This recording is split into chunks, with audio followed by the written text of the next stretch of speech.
Back in Season 1, we discussed the idea of paying additional money to be able to unlock game content, which, despite whatever opinion you might have on it, has become the accepted norm, particularly amongst games with an online multiplayer component. However, with the rise of loot boxes, players have started to express profound anger at this method of paying for bonus content, since in many cases, what's inside a loot box is unknown and determined by chance. As a result, this has even caught the attention of some governments who consider this a form of online gambling, and as such have moved to regulate loot boxes. So listen in as we give you our thoughts on this latest trend, next on Downloadable Content.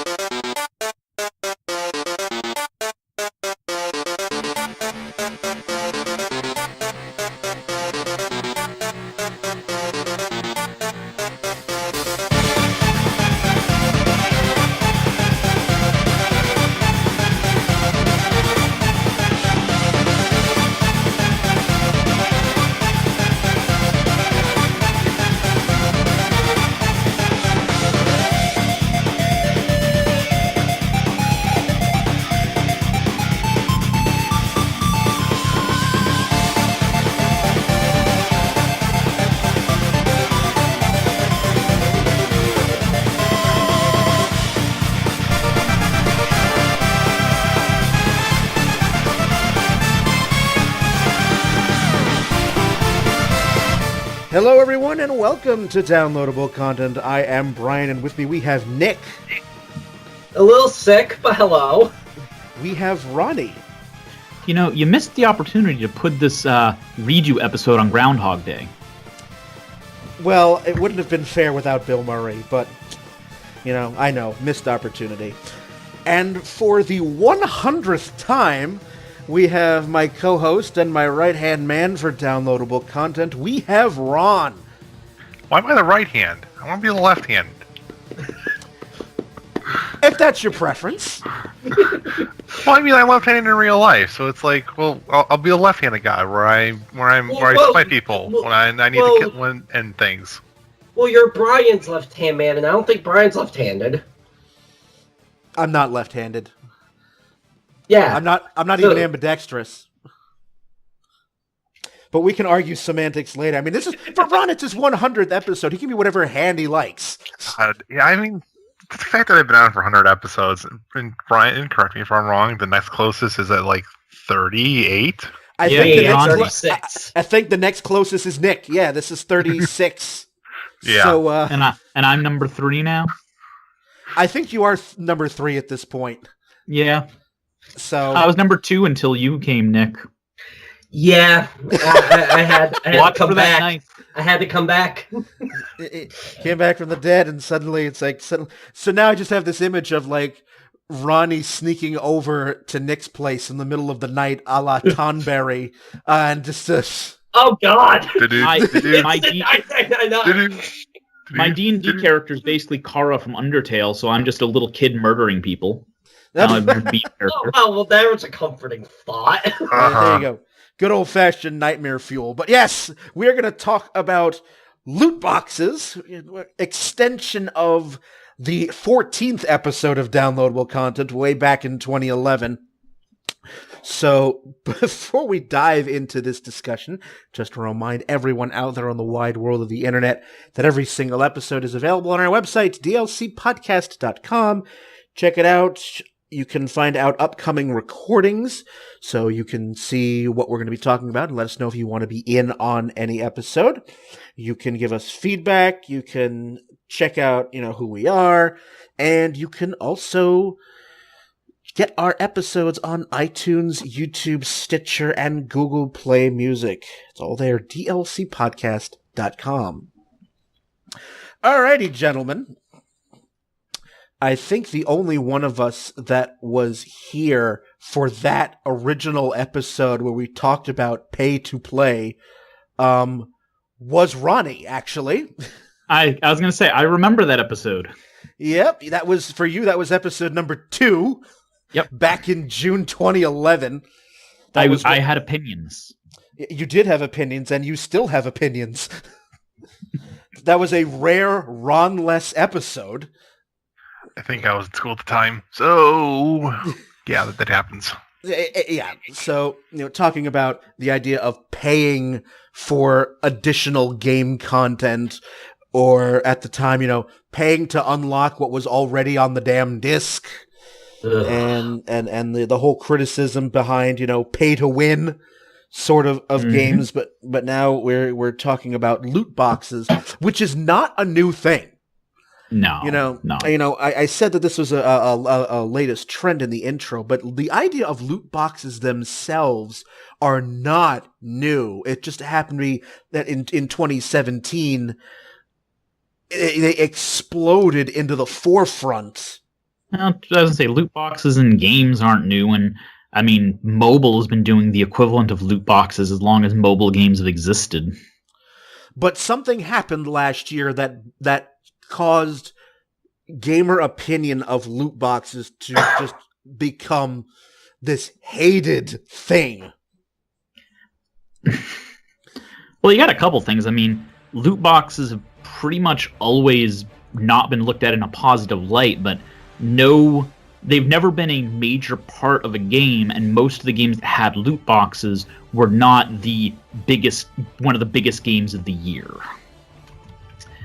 Right. And in this case, both of those were true. Yes, we had Star Wars Battlefront 2, and was it Overwatch? Was that the other one? Well, Overwatch has loot boxes as well. Yeah. But the other main one was Destiny 2. Yeah. Thank you. I knew I'd heard about Battlefront 2, and I had heard about Overwatch, but Overwatch is problematic, but it's never gotten the attention the other ones have because it's fairly just cosmetic stuff. Yeah, I believe the Overwatch ones were just purely cosmetic, whereas Destiny and Battlefront actually contain things that, I believe like weapons, armor, and extra perks that will make you have an actual tangible edge over the rest of the online competition. And that's why everyone is kind of a little on edge right now. Okay, there's two different versions, because I know about both of them. So, the EA Battlefront 2 one is specifically, if someone spent X amount of money when the game got released, they would get higher level content. They would get, they have like a perk system similar to Call of Duty and Battlefront proper, where it's, like you can, get perks and different various loadouts, and then normally with those games, it's a case of like, as you level, you can grind out these things. Well, I believe that ended up being if someone drops $5,000 on them, you can get literally every single perk in the goddamn game at the highest level. And also, if I remember correctly, they did the math out, and to get all of the perks for Darth Vader and Luke Skywalker, which were the two that everyone wanted, would have taken like 2,000 hours of grinding if you never spent any money. Which, fuck that. Yeah. So there is a tangible amount of, like, literal pay-to-win, putting content behind literal months of gameplay. And then you have the other thing, which is Destiny 2, where, by and large, their things are mostly cosmetic for their cash shop thing. But the cash shop things that the people are talking about are skins, like various suits of colors for your armor that you can get, various different and unique types of ships that also have various minor, very, very minor benefits on them. They don't really affect your gameplay altogether during like the actual level of a stage. But they do have like various, like how you warp into a stage where it has a different cosmetic effect, and various skins for your ghost, which is like your little like AI companion in the game. Well, people eventually data mined it, and if you played 24 hours a day, 7 days a week, and optimized your grinding, you still could not unlock everything you could get within a season. And since there was going to be a season thing where some of these things would then get rotated out and could not be got again, it basically made people realize, wait, so we can't get all this stuff unless we spend money on your cash shop. And Bungie's not had the best cash shop experience already to begin with. And combined with the fact that there is a veritable wasteland of nothing to do in Destiny 2 after you beat the game, basically, people got very, very upset to the point where there were several notable and major Twitch personalities who were like, they've been playing Destiny and Destiny 2 since like the game came out and like stuck with it for months and years when the game was not that good. Like a fair number of them just straight up said, we're done with Destiny 2 and we're not going to play it again until they fix their shit. I got the sense, though. I mean, even though I do not play online multiplayer games, not a whole lot, I think the thing that got my attention the most was the fact that, particularly in the case of Star Wars Battlefront 2, it seemed like the loot box system was a feature, not a bug, in the fact that the game was designed around the economy and not the other way around. Oh, absolutely. And we're just gonna. Sorry. Like you had, like, in order to progress through the game, you had to buy loot boxes. Yep. So it's like not like you already plunked down full price to buy the game. Now you have to spend additional money just to progress. Yeah, and we're going to see a lot more of that because we're getting to the point where video games, AAA games as we know them, should be costing between $80 and $90 for development, and they can't go higher than $60 because people will not pay more. So they have to find other ways of doing it, and this is one of the slimiest ways they've found to make money. But up until now, it's worked. Yeah, it's like people have been being, gamers are a gullible breed. Let's just put that out there. And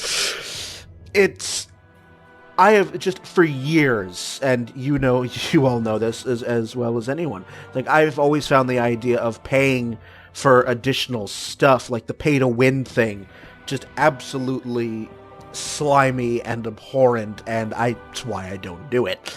And to find now that you have games that are based on your desire to complete the game fully, Nick, and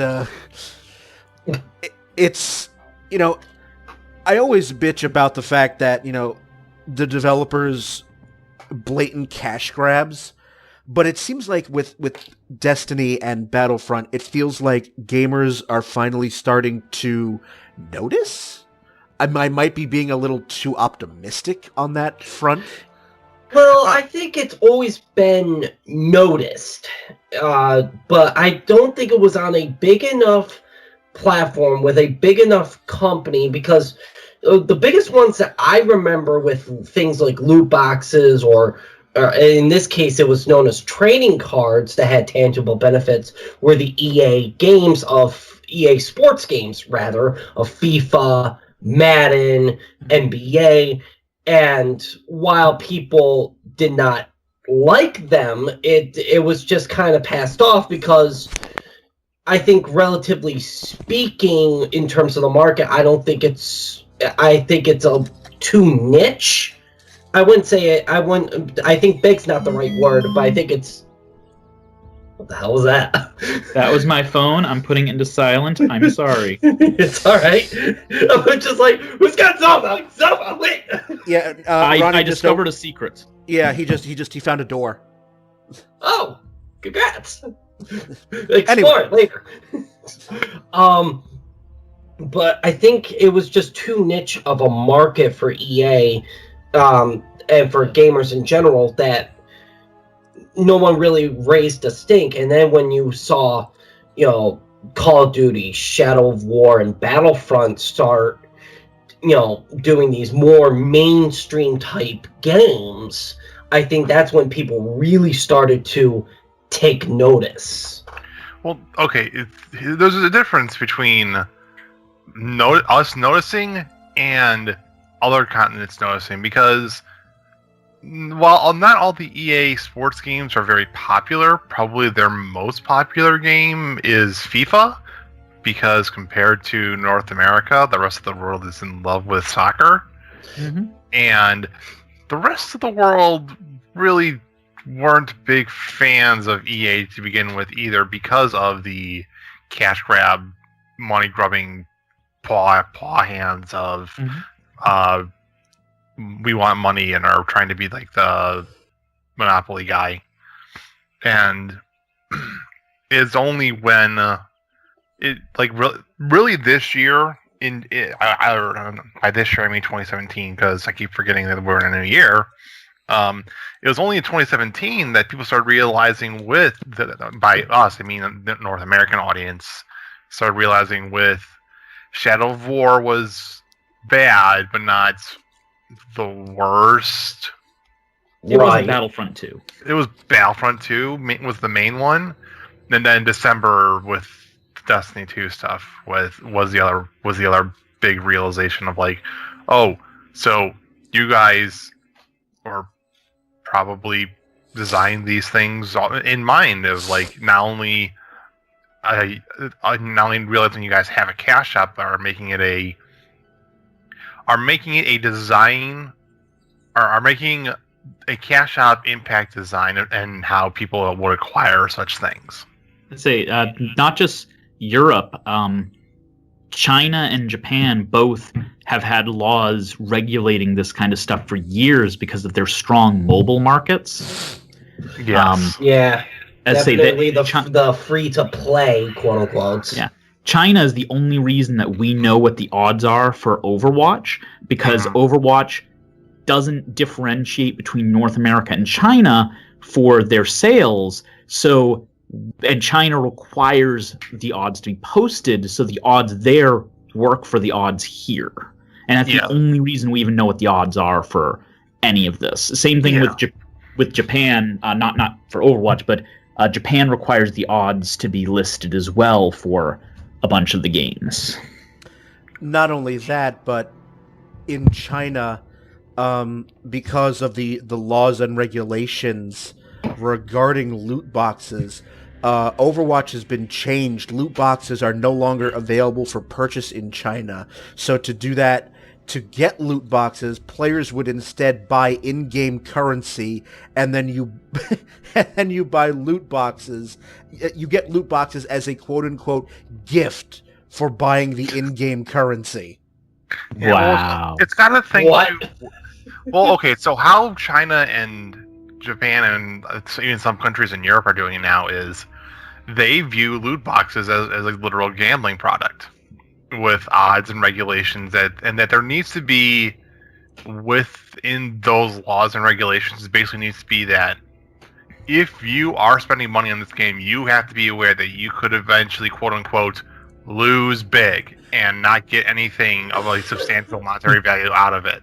The whole issue with the gambling and loot boxes, and the reason it's so hard, depending on the country, especially over here, is there's a difference here between gambling in a lot of countries. US is one of them, defines it as something where you are spending money into a random chance and you have to be able to get money out. And that's the reason a lot of these have not counted, because they're just giving you virtual goods that have no value, and that's the reason you can't sell items in most of these games, any game with random chance, because then it would count as gambling because you could get actual money out of it. Yeah, similar thing happened with CS:GO and Counter-Strike Source recently too, where like they have skins in loot boxes and things like that too. They have gambling sites. Yeah, there's gambling sites that are associated with those products too. Dota 2 has similar things. Again, these are all cosmetics we're talking about, mind you, for CS:GO and for Dota 2. And PlayerUnknown's Battlegrounds is the newest, most recent one. People are selling various keys for specific loot box crates for literal tens, hundreds, in some cases thousands of dollars, because the loot boxes themselves they only distribute a predetermined amount, and then after that, the people that they distributed a certain number of keys, and after the event ended, they stopped making the keys for it. So, like, I think in PlayerUnknown's Battlegrounds, like, one of the Gamescom keys or crates is literally like $300 or $400 USD as of right now for one key. And that's the part that I can't wrap my head around, is for things like actual, tangible benefits, that's one thing, but for people to drop several $100s or thousands of dollars for skins, for literally appearances, I've never cared about what my character looked like enough that I just said, you know what, I gotta have that zoot suit. Well, Nick, I mean, think about it this way. I bet all of you, even if you don't do it yourselves, know somebody who, if they're going to go gamble at something, they will go, okay, I'm going to put this much money aside that I'm going to take with me, and I just assume I'm going to lose that. I don't assume I'm going to win anything. I'm just using that for fun, and if I win something, awesome. Yeah, that's how I do. I mean, that's gambling. I do that all the time. Yeah, but you're not assuming you're going to bring anything back. You're just, I'm doing this because I'm going to use this to have fun. My hope is I break even. If I go positive, fantastic. If I go negative, oh well.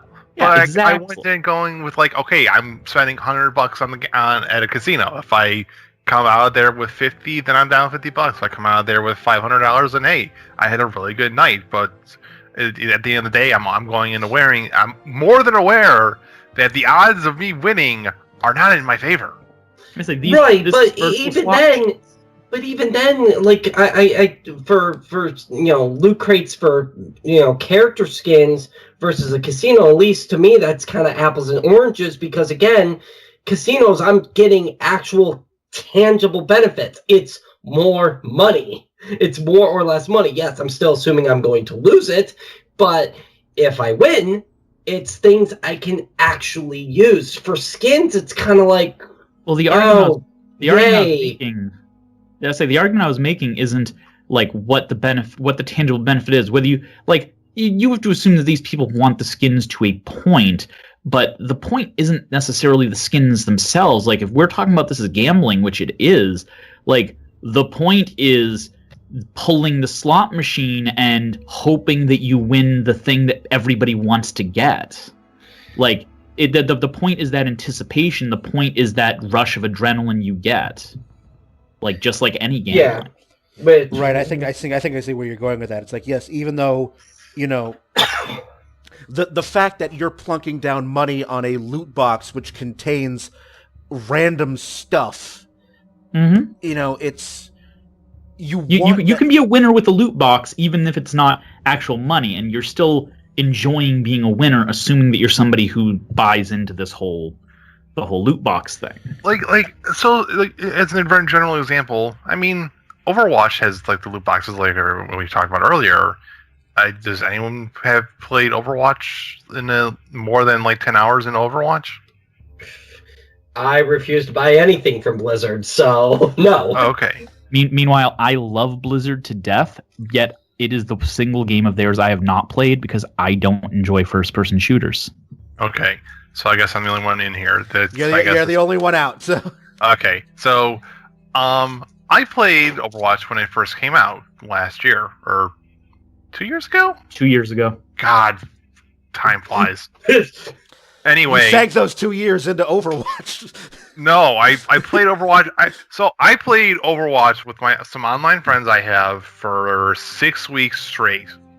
And we're talking anywhere between 2 to 10 hours a day, 7 days a week. So brilliant. So I spent a fair bit of time on Overwatch. I did not spend a single goddamn cent on that game past the initial $60 purchase. And I got and how they do the loot boxes there for people that don't spend money is after a certain number of games, you have a random chance in getting a loot box, or you could buy it with like in-game currency, which you get from like winning matches or participating in matches and getting a decent score. Their way of doing loot boxes is not bad. Yeah. Like, a lot of the issue here, first of all, you have people who are going to be freaking out about any kind of spending money additionally over the initial price of the game, such as Brian. Yep. Then you have people that are going to freak out about the gambling aspect of it, period, where you may never get the thing you want. But I mean, if you are okay with spending extra money on the game and you're okay with the gambling aspect, really you get down to the point that the big ones here right now that we're talking about are inherently abusive. Yeah, and to just finish my point is, I got several like ultra rare skins, which were some of the like some of the more desirable skins at the time. Like I think, I don't remember one. I think it was one of them was for like Widowmaker or Tracer. I got one of their super rare skins, and I'm like, oh, that's cool. I got the skin. I'm not going to be using it ever because I don't play this character, but it's cool that I got it. Yeah, and like that was it. Like Overwatch sure, Blizzard has some questionable business practices in the past few years, but by and large, the Overwatch loot box thing is not that bad. Yeah, I mean, like when we're talking about like when we're talking about abusive loot boxes, you have ones that are gating content. You have in this one, almost everything does, but it really is an abusive practice, which is not listing the odds for a gambling-related thing. You should know what the odds are of getting what you want if you're putting money into it to get it. And that's the big one. That's what a lot of countries have been hitting hard. I really hope we do, but I don't see that happening. But yes, gating content, that is super abusive practice where it literally separates the pay to win from the regular people who only bought the initial price of the game. Somebody else can go. I just completely lost my train of thought.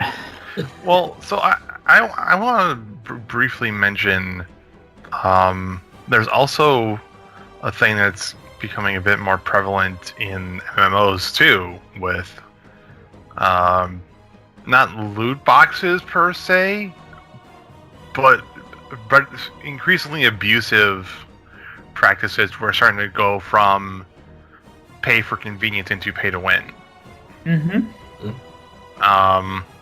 Some MMOs have done a decent job of it, but some of the more pay to be level capped instantly. Yeah, there's some others that do pretty not deliver pay to win stuff. I can actually say this for a fact because a friend of Brian and I's is starting up Final Fantasy 14 again, and because they didn't want to have to re-level a whole new character, they looked into it, and to get their character level capped with their class and to skip the story for that, which those are two separate buys. You can buy to level cap, but not buy the story to level cap, which means you still have to go through all of the main story quests from level 1 all the way up. Which at that point, why even do the level skip? So those two combined are like $70. Yikes. So you're paying over the price of the game already. Yeah, and the game's already it's Final Fantasy 14. That's a subscription. Yeah. Yeah. Well, but you have to buy the game. Right. Yes. Yeah. Yes. It's like $30 for the base game, and then another $30 for the 2 expansions that came out because they have a bundle for them now. So it's like $60 to $70. I thought it was $40 for the expansions, but I could be completely wrong. Well, I think it might be $40. I don't remember the exact number. I just know that they had a bundle where it's like, oh, you get both expansions if you drop the game after Realm Reborn came out. It was like $30 or $40, and I was considering getting back into it too, but decided against it. And then I found out about too, like, oh, you can also buy a potion thingy. I'm like, what do you mean a potion? And it's like, it's literally, you give Square Enix $15, and they give you a potion. You quaff the potion, you complete all the story for the expansion. If you want to go back and watch the cutscenes for it, you can, to get the general gist of the story. But I think it ended up being that if you bought those potions and quaffed them and watched all the cutscenes.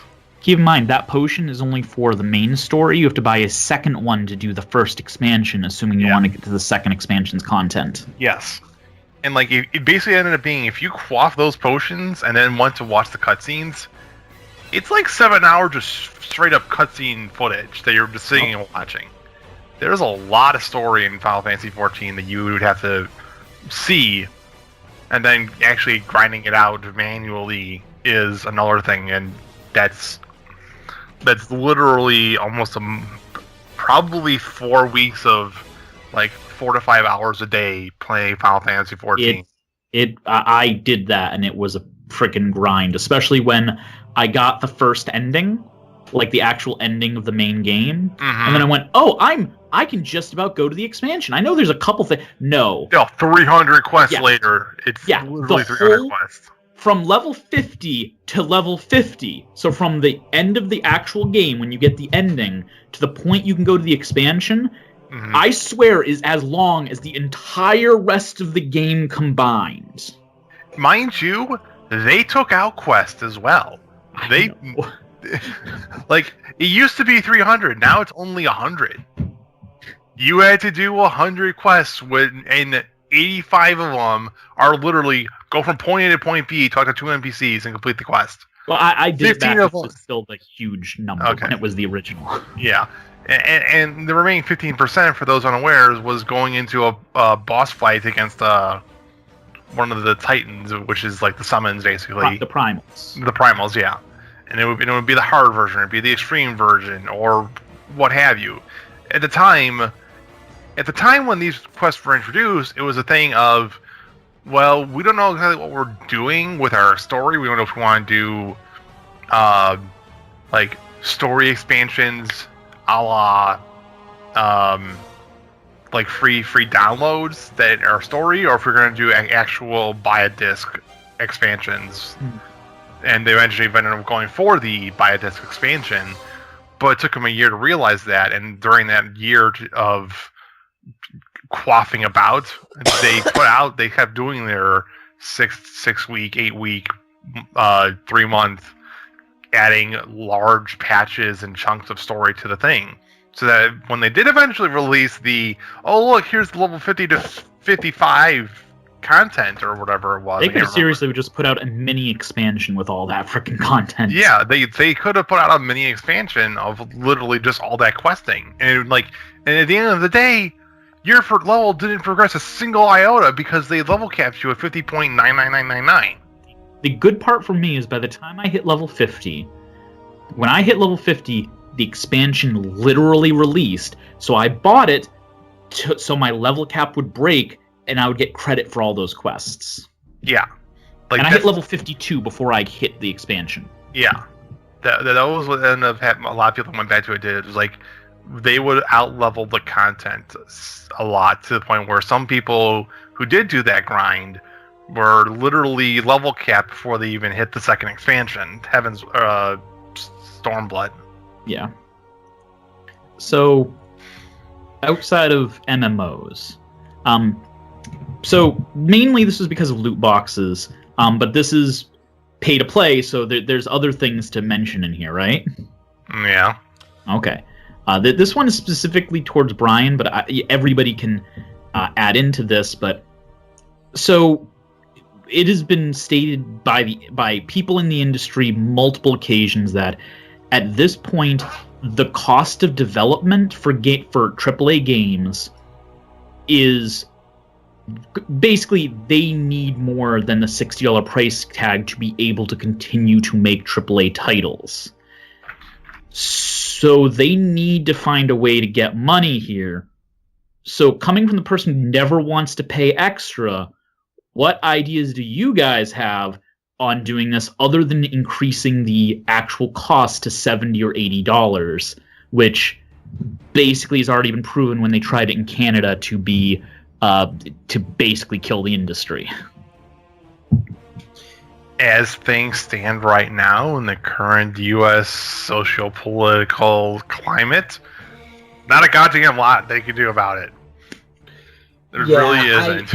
It boils down to a few different measures. If you're going to release additional content and charge for it, make it meaningful. That's the first thing that I would say is what they would have to do. Isn't that gating content? What's that? Isn't that gating content, though? Isn't that one of the things we're speaking out against? I'm talking about if you have a full game, $60, and then you release expansion packs and whatnot, and it's another $30, and it's totally worth the $30.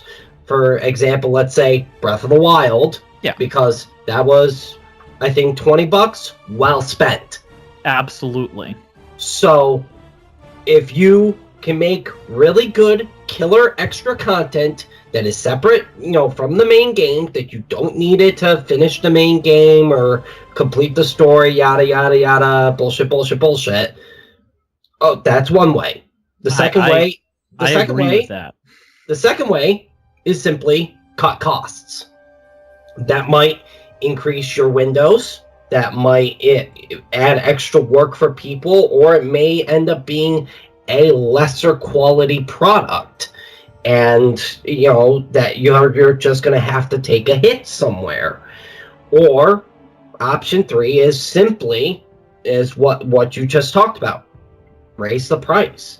So for me, and this is just me, and I know I'm probably in the minority on this one, if something is good enough, if something is really, really knocks it out of the park in terms of content, mechanics, gameplay, story, graphics, musical score, whatever, whatever your preferences are, if they are good enough to warrant $70 and $80, then you are going to pay $70 and $80, and that's the end of the argument.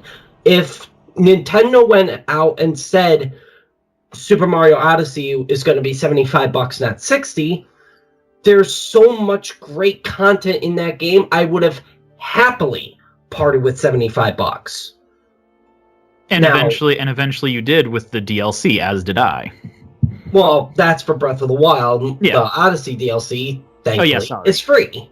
Yeah. But my point is that, if companies start just going, to help offset their costs, so they're not operating at losses all the time, I'm one of the few people probably that just said, why hasn't this happened sooner?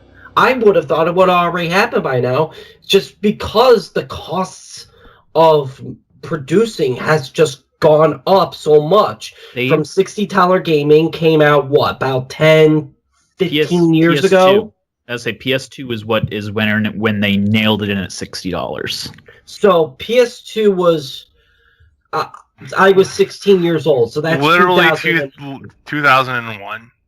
So we're talking nearly 20 years ago. If you imagine, inflation has grown and the economy has grown at about a rate of 2 to 3% every single year, even through all of our recession era stuff for the last 17 years. I'm shocked the game prices have not gone up.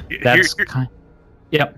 And then this is going back to why I said that you can't, is the whole social political, the inflation and cost of generally speaking, for most people in America, cost of living has gone up.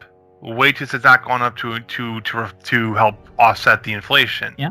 And that's why I think when you say social, when you were trying to exclude social, political, all that kind of stuff, honestly, for me, I kind of find that to be extremely hard, if not downright impossible, unless I expressively described the previous two solutions of killer extra content or cut your costs. Well, again, both of those are economical. Yeah. Well, I'll say this: for cutting costs is one that a lot of people say, and to a point, I agree. But after seeing a lot of stuff from, I'll give you an example. Earlier this week, Extra Credits came out with an episode talking about this, and it kind of encapsulated what I've heard from a lot of other insiders in the industry over the years, where it basically goes, yeah, people say cut costs, but for the most part, cutting costs, if we cut costs in the most efficient manner possible, you might save 3% of the budget, which absolutely helps. Absolutely, you need to cut everything you can, but it's not gonna, cutting costs even in the best way possible is not gonna do the order of magnitude to how much money they're need to make. Here's the other thing too you have to keep in mind.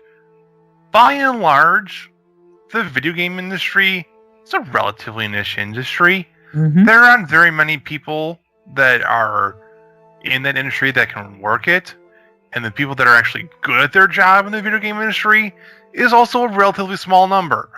If you cut budget, in my opinion, if someone says, "Oh, let's cut budget," in my mind, that equals we're going to fire people, and we're going to put already there or already just. Yeah, and there's already horror stories in the video game industry of literally working 95 hours a week, and the infamous crunches. Yeah, and then infamous crunches of literally again, people, you're aware of these. I can't stress this enough. As an example, Final Fantasy XIV, when they did their whole re-release, for the last 3 or 4 weeks when they were doing quality assurance and make sure this game was as polished as they could, for the last 3 weeks, literally none of the workers went home. They slept in their fucking cubicles for 6 hours, if that, got back up and went back to work. And that's not uncommon. That's crunch time in video games. That's the last the last week at least is basically like that almost everywhere. And for big games like Final Fantasy XIV, 3 weeks a month of just you don't go home, you eat takeout and just program for 18 hours a day. Yeah. And again, and these are games that we're talking about that are successful, where they make their money back. Imagine a game that's middling of the pack AAA. And that the other doesn't side have of that EA backing or something like that. Right. These people are probably doing this literally for their daily livelihoods for months, if not years on end. And the other side of it is not the other side of it, but in addition to that, they can't just make their own money back.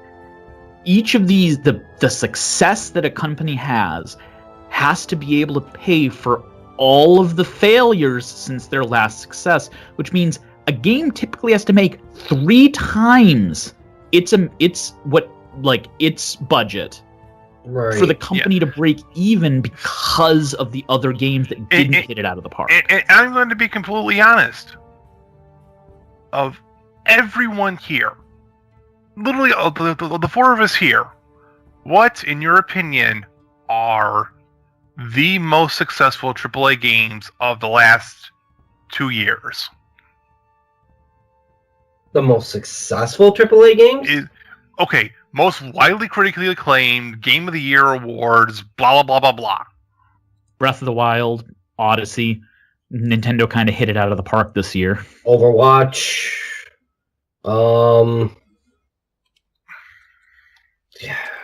What else came out of PlayStation 2? Last Guardian was somewhat successful. That's not a great example, though. That's not. No, but I'm going through my list. Shit, I haven't really played a whole lot of AAAs in the last 2 years. So I will say, in the last 2 or 3 years, we had The Last of Us, Breath of the Wild, Super Mario Odyssey, Horizon Zero Dawn, Yeah. That's when I should have thought of. Overwatch. And there was one more I was trying to think of. Was it Nier Automata? Was it? Oh yeah, Nio. Okay, critically acclaimed, yes. Do you? Okay, sorry, Final Fantasy 15. That was what I was trying to think of. Because that still is in my 2-3 year window of time frame. Like, okay, I just named 5 or 6 literally like game of the year, amazing games. Other than Super Mario Odyssey, all of those games have at least 60 hours of content. Yeah. At least. Mm-hmm. So, in addition, these were games, by and large, that had been in development for over 3 years. If not longer. In certain cases, like Final Fantasy 15, they did literally in development for over a decade. Do you think all of those games made back more money, made the company money? For Nintendo, I'd say yes, but for Nintendo's sake specifically, I'm excluding them because Nintendo is both a console developer and a software company. You wouldn't think it with how long it was in development, but they've actually said 15 has actually made its money back, and the company was kind of shocked that it was able to. Yeah, that's my point. Yeah. This is the point I'm trying to make. For a great AAA game, like literally game of the year, we're talking multiple years of development of a AAA studio with new technology that's making like either developing new technology or pushing new technology to the limit, pushing hardware to the limit of a system with great sound composing, great voice acting, great gameplay. Literally, again, game of the year content. Yep. They really made their money back. Yeah. I mean, the way the industry to this point has stayed afloat was going, okay, we can't sell for more than $60, so we need to sell more copies at $60. So up until now, the whole focus of the industry has been outreach. Increase the amount of gamers, because we can keep making these games if we just increase the amount of people every year. We sell more copies to more people, we stay afloat. The problem is, at this point, they've reached diminishing returns. It's not that there aren't more gamers. You know, the population's still increasing. We still do have more people, but not to the point. Like, they've reached a saturation point where they've been able to reach most of the people they're going to reach, at least at this point. And that's the reason that they're scrambling to find an answer. And DLC definitely can be an option, but for a lot of it, we need to put more resources to make this DLC, but we're literally not making money back on the money we spent to make the game, and we are paying for the DLC as well. Also, DLC that isn't sold at release, which is just gating content and kind of abusive, sells remarkably poorly. Like, if you don't release your DLC within 3 weeks of release, 90% of the people who play that game will never even know that it existed. There are exceptions, like Zelda Breath of the Wild, but that is the exception to the exception. Like, that's the 1% of game that is actually going to retain interest long enough that people will go, oh, this DLC is getting as much... I mean, let's put it this way.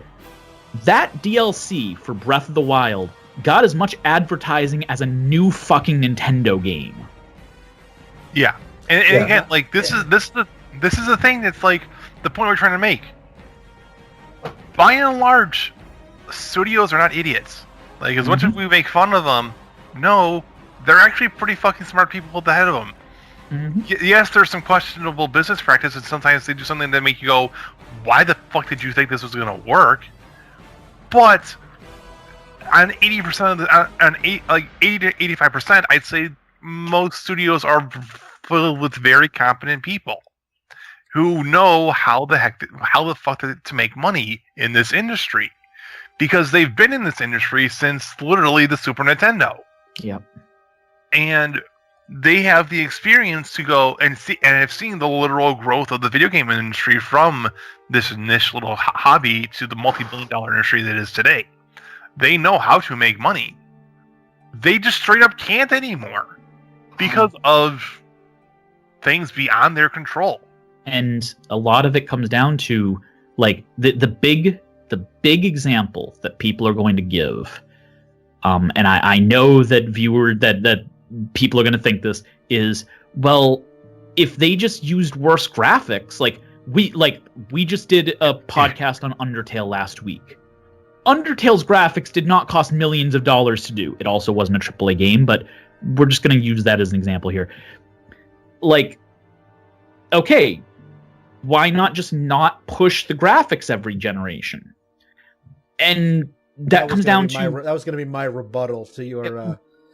Well, no, but the two sides of it is, even if you did a game with mediocre graphics on a current system, it's still going to cost that amount, like a huge amount of money to do. Like, you're not going to save that much because that's just what the console requires at this point. Like, even with mediocre graphics, you still have to pay the modeler, the animator, the textures. Yeah, and here's the question I'll ask you.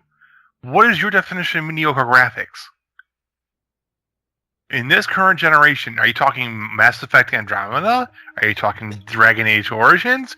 Are you talking Uncharted graphics? Are you talking Call of Duty graphics? Like, yeah. You need to define what quote-unquote mediocre graphics is. Yeah, like Mass Effect Andromeda, now it's had a lot of other issues, but before release and immediately after release, the biggest complaint about the game was the graphics, some sketchy modeling and animations. And that was a huge deal and was everywhere because they didn't meet the standards that most people expected out of a AAA title. Yeah. And that's the kind of stuff you're going to get if you cut back on the money. And you can tell that was a thing that BioWare was made of and decided that they would take a risk on.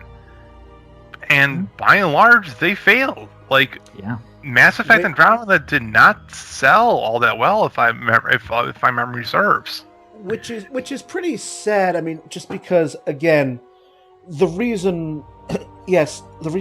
reasons that developers still they're trying to figure out ways to get more revenue is, you're mentioning graphics, which as the three of you know, to me is not the most important facet of a game, but to a lot of gamers it is.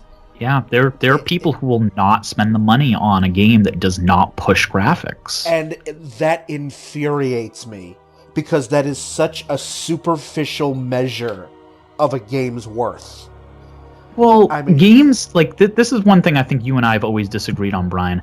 Games are a holistic experience. Like, everything combines together to bring you into the game. I mean, let's use an old one. You can't say that if the original Legend of Zelda on NES was an ASCII graphics, that it would have drawn you in as much as it does. I was 5. I didn't know what ASCII graphics was. Okay, here. Fine. I'll put it to you this way, Brian. How about this?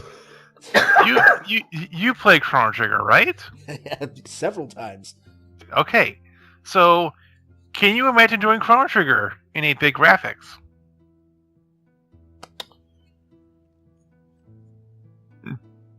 That's my point. That's my point.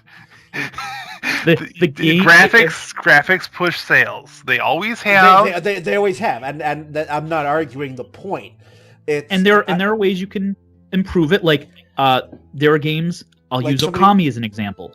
Okami's graphics weren't actually that expensive to do, but its strong visual aesthetics sold it. And also, it just reminds me of the fact that somebody made an Atari version of Super Mario Brothers called Princess Rescue. But yeah, yes, it's just that for me, and this has always been the case, graphics for me were never the be all end all. They were a part of a game's enjoyment, but almost never, for me, the deciding factor on whether I was going to buy the game or not. Well, at this point, I think that putting so much emphasis on graphics is really, as gamers, very short-sighted. I would say, Brian, I think the point you're missing on this is we're at the point with the number of games and the number of First of all, as Ron mentioned about the economy and people having less money, we have less money to spread around, and there are more games than ever. It's not that visuals are the defining part of a game. It's that we're at the point where if a game does not shine in every front, it is not worth the money. And that includes the visuals and the audio and the gameplay.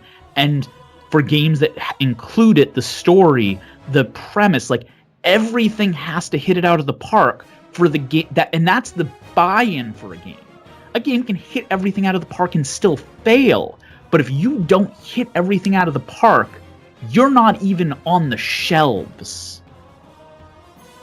Which is unfortunate, given the fact that we have indie games that do not hit every single one of the AAA standards, and I sometimes get much more enjoyment out of indie games more so than AAA games. It's that interesting dynamic.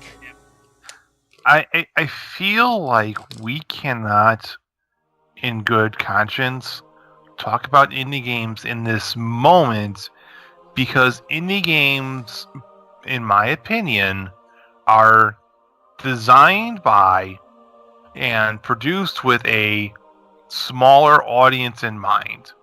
These are games that people where it's the studio of one individual or 5 individuals or 10 or 20 people that are making a game and are putting it out there because it's their passion, it's their joy, this is their story, their idea, their baby, and they hope people enjoy it. If they make if one person enjoys it, they're happy. Yeah. If they make money out of it, hey, that's a nice bonus. I just want the story that I have in my head, this vision, this dream. Mm-hmm. I want someone else to enjoy it. Toby Fox, the guy who created Undertale, thinks his game is a 7 out of 10 niche game, and he does not understand why it got the attention it did. Like that's the way a lot of them feel. Yeah, and in Supergiant Games, like their very first game was Bastion, and people latched onto that game because of an interesting video style. I got a phone call from people. Yeah, someone else got it. Thank you. So I'll finish my point. Supergiant Games' first game was Bastion. Sorry. This was what, 2008? 2008 or 2009. Yeah. So like 2008, 2009. Like it first came out on the goddamn Xbox 360. That was the first thing I played Bastion on. Just for... Okay. Holy crap! We were off by a lot. Yeah. In fact, that I'm playing an Xbox at that time was amazing, because Xbox 360 is a piece of garbage. But anyway, I digress. I was playing... my first introduction to Bastion was on the Xbox 360. And this is during the Xbox Live Arcade era, when you could get a demo for a game, which was like the first stage, basically. And I played through Bastion, and within like the first 10 minutes of having not even the gameplay, just the visuals and having the narrator in the game, I was like, sold. I will give you guys my $15 for this game. Because even if the gameplay is terrible, even if the music isn't all that good, the visuals and the fact that you have you have this narrator going through and like narrating your actions with you for all of this thing is enough to make me go, even if this game's shit, it's $15, I'm fine with that. And Supergiant Games, I would say, hit it out of the park, because they had not only not only the narrator, which was an interesting concept at the time for someone to literally narrates your actions as you're doing them. The graphics were fairly interesting. The gameplay was very solid. The music was amazing, and the story was just enough of a hint that people could like read through the lines and understand what was going on, even though no text dialogue was really spoken. Yeah, they were kind of doing the Dark Souls thing before Dark Souls is a thing. Yeah, where they were telling the story through the atmosphere and through inferral storytelling, where you're piecing the story together from bits and pieces throughout the game rather than being directly given any of it. I think Dark Souls came out like a year later. Yeah, but they were already doing it in Demon Souls as well. Yeah, so this is the thing that like people were like. I think they kind of both came at it separately from each other and just kind of hit the same notes. Yeah, they hit the same point, but came at it from different angles, and that's fine. But like, and then their next game was Transistor, which I love that game. Like again, another game that they released a demo for. Like they said, hey, or right, it was a trailer first because it was a trailer at E3. Yep. Or was it PAX? I don't. PAX. Anyway, they released a trailer for it, and it was a simple little 2 or 3 minute trailer. And again, this was a game that got sold on a strong narrated voice, good music, and amazing visuals. Because, and again, the visuals by and large are not graphically intensive. It's the aesthetic. It is the cyberpunk feel of it. It is the bright lights against the black neon drop of a skylit city. And this was another game, again, $15-$20. Yeah. That they did. But again, this is a studio of like 30 or 40 people. And being able to pay the bills of 30 or 40 people is a lot easier and a lot cheaper than trying to pay the bills of EA Montreal or EA. I suppose California. I hear it in Brian's brain already. Why don't we just if the AAA industry can't survive on its money, why don't we just let it die and just go to indie games? Well, I think Brian will also like to go to the second half because we've been talking about this for an hour and a half. So we could just over an hour. I also have one further answer to Ronnie's question of how do you increase revenue. Okay, I had something I was going to talk about. Go ahead. Well, no, I'm gonna start the second half with that. Okay. What I'm going to say, I think, might be long enough that we might want to just do it in the second half too. That works.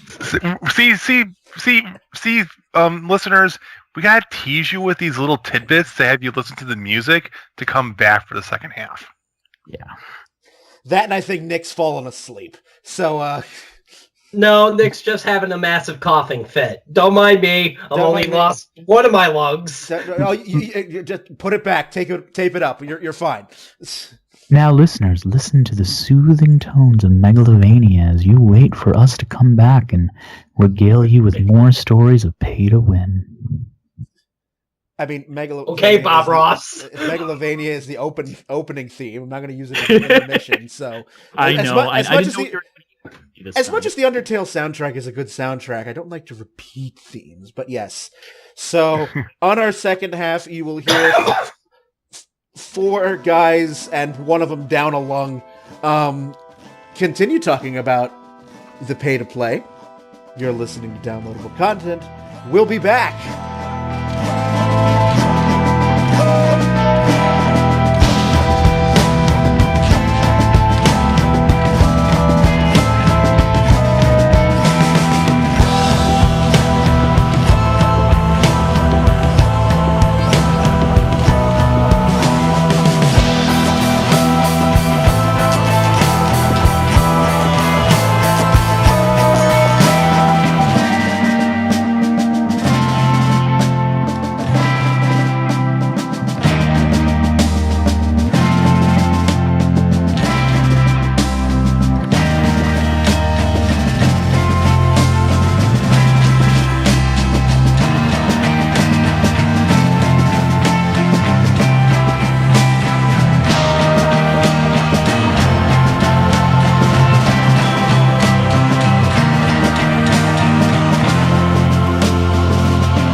Welcome back to Downloadable Content as we continue the pay-to-play discussion, which Ron and Ronnie have hijacked, but that's all right. Again, it's Ron's 100th episode.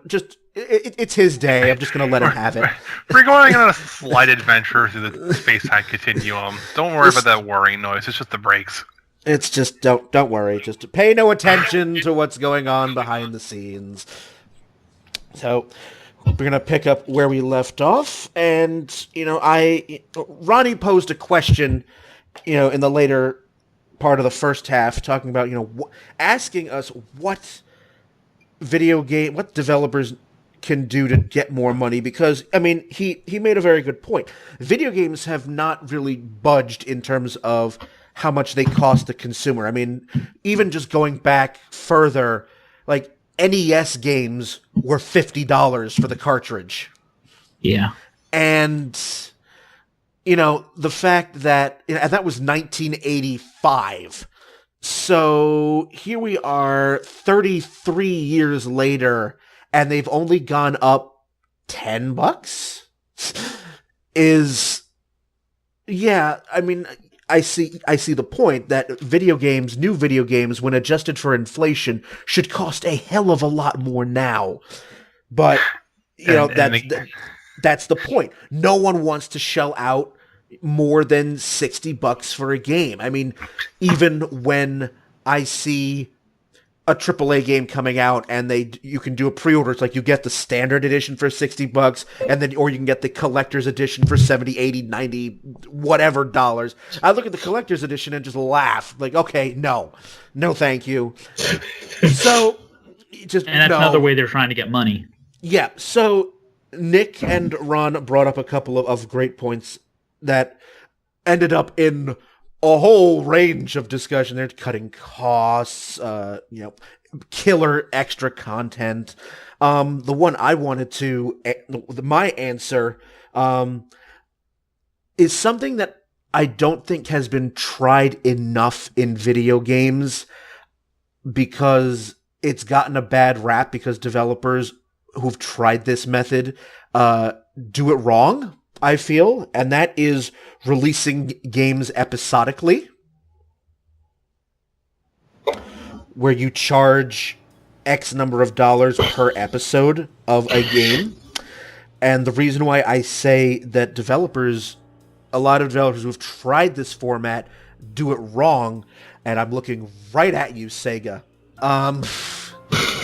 in which they decide whether to make the next quote-unquote episode or installment of a game based on how well the previous episode of a game sold. And I think that is probably the worst way of going about an episodic format.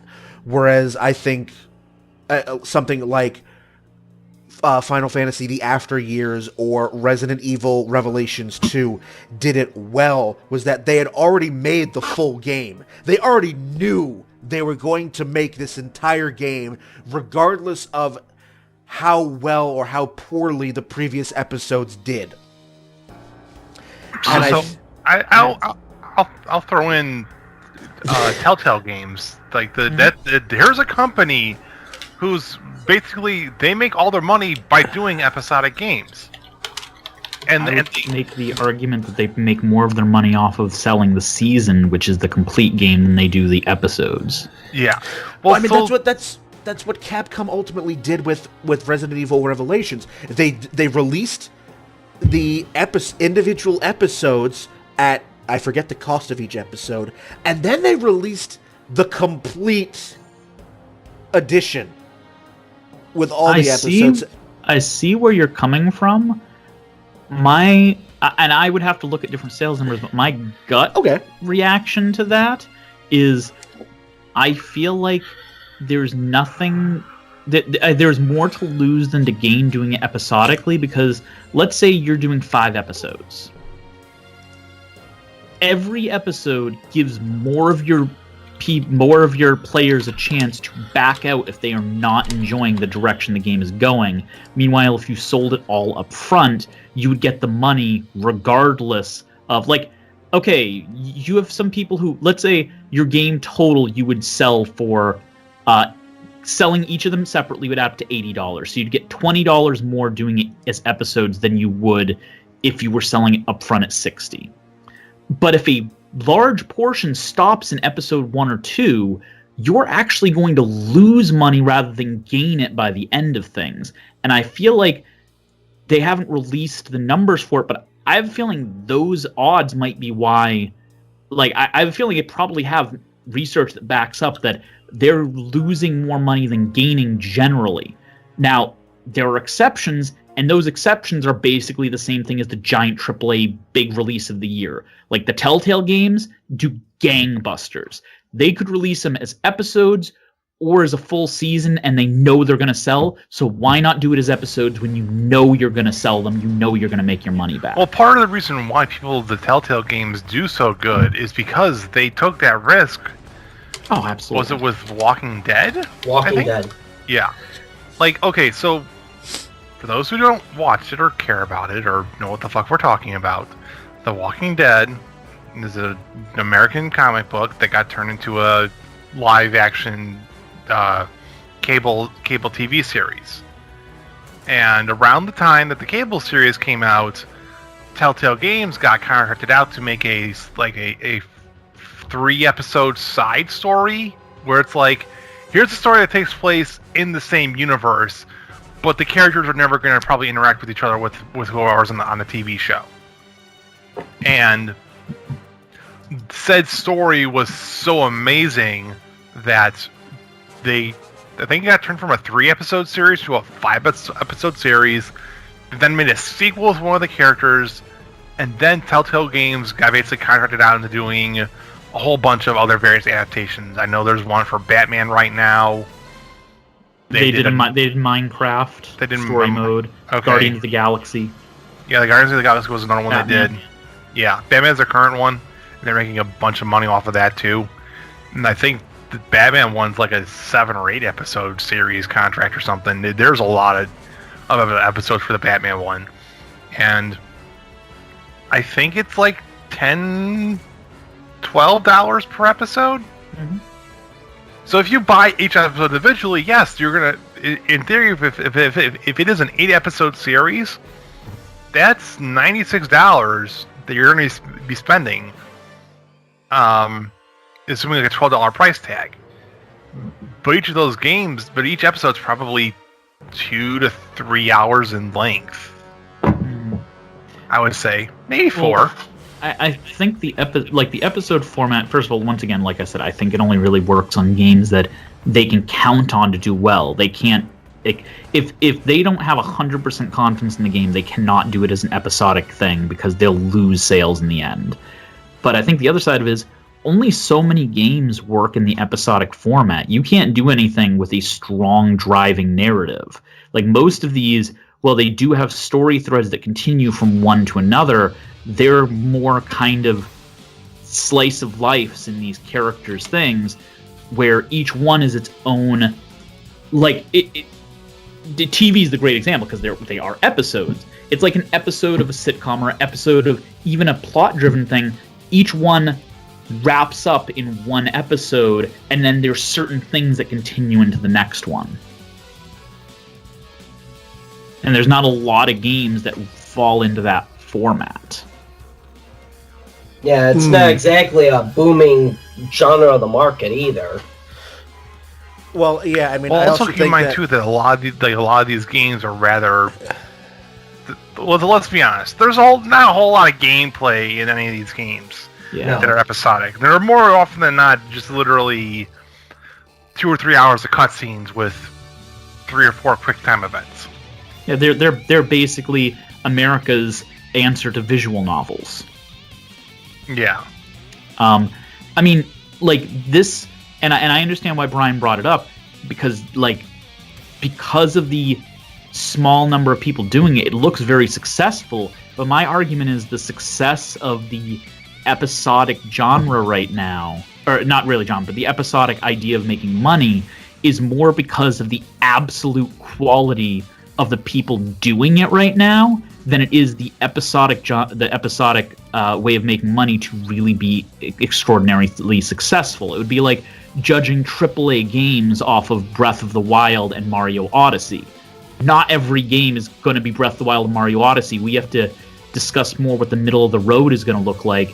And up to this point, we have no idea what the middle of the road for episodic games are, because all we have are massive successes and Sonic 4. Well, there's Sam and Max. That's kind of middle of the road-ish. That's also probably the earliest adaptation of an episodic game, and your point. I mean, this is the concept of an episodic game that came out before people had fucking DSL modems. So yeah. I mean, I definitely think that exploring episodic games could be a positive thing for certain genres and certain companies, but I don't think it's an example of something that's going to make a large dent in the issues the industry has in general. Fair enough. I mean, that was just an idea that I had an answer to your question there, because again, there are some successful examples. I know that, by and large, though, amongst gamers, the episodic format really leaves a sour taste in a lot of people's mouths. Including yours when the Final Fantasy VII one got announced? I remember some salt coming from your direction.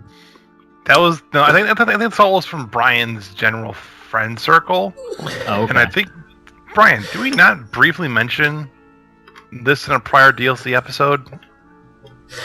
I think we might have. The only reservation I have about the episodic format for the Final Fantasy VII Remake that'll come out when I'm 95 is that I hope it doesn't again fall the way of Sega, in which it's like, oh, episode 1 didn't do well.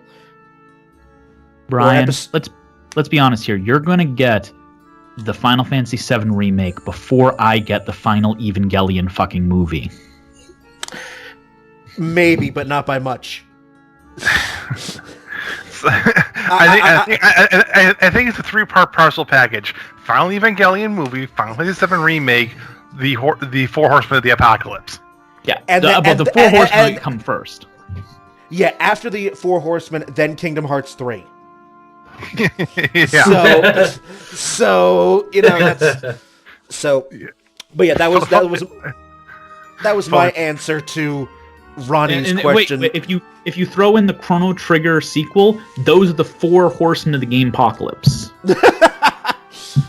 So yes, that was my answer to Ronnie's question. So now you are free to continue on. I had something I was bringing up at the end of the previous one, which was me putting words in your mouth because I wanted to talk about it. Well, why not just let the AAA industry die and let people move on to indie games, and the good developers will be able to move on to indie, and the AAA industry doesn't need to be there. That sounds very appealing, to be perfectly honest. I will give you that, because the problem with that. Yes. I can count on one hand the number of AAA titles I've purchased in the last 5 years, and they're all Switch titles. The problem with letting the industry die, and I'll let everybody else talk about it in a second, is the indie industry literally is built upon the AAA industry. If the AAA industry collapsed, there would be no consoles. It would all be computer gaming, which that could be fine. That'll make the PC Master Race people happy. But we do have to accept that if the AAA industry capsized and just went away, PlayStation and Xbox would not exist. Nintendo could exist, but they still make AAA titles. So if we're talking no AAA titles, then that means all 3 consoles are gone, because they will not be paid for by indie titles. Even if they tried to switch entirely over, there's no way. Consoles as a whole, the generation at that point that exists might still be sold, but there would never be another generation consoles. That's the end of consoles. So go on to computer gaming.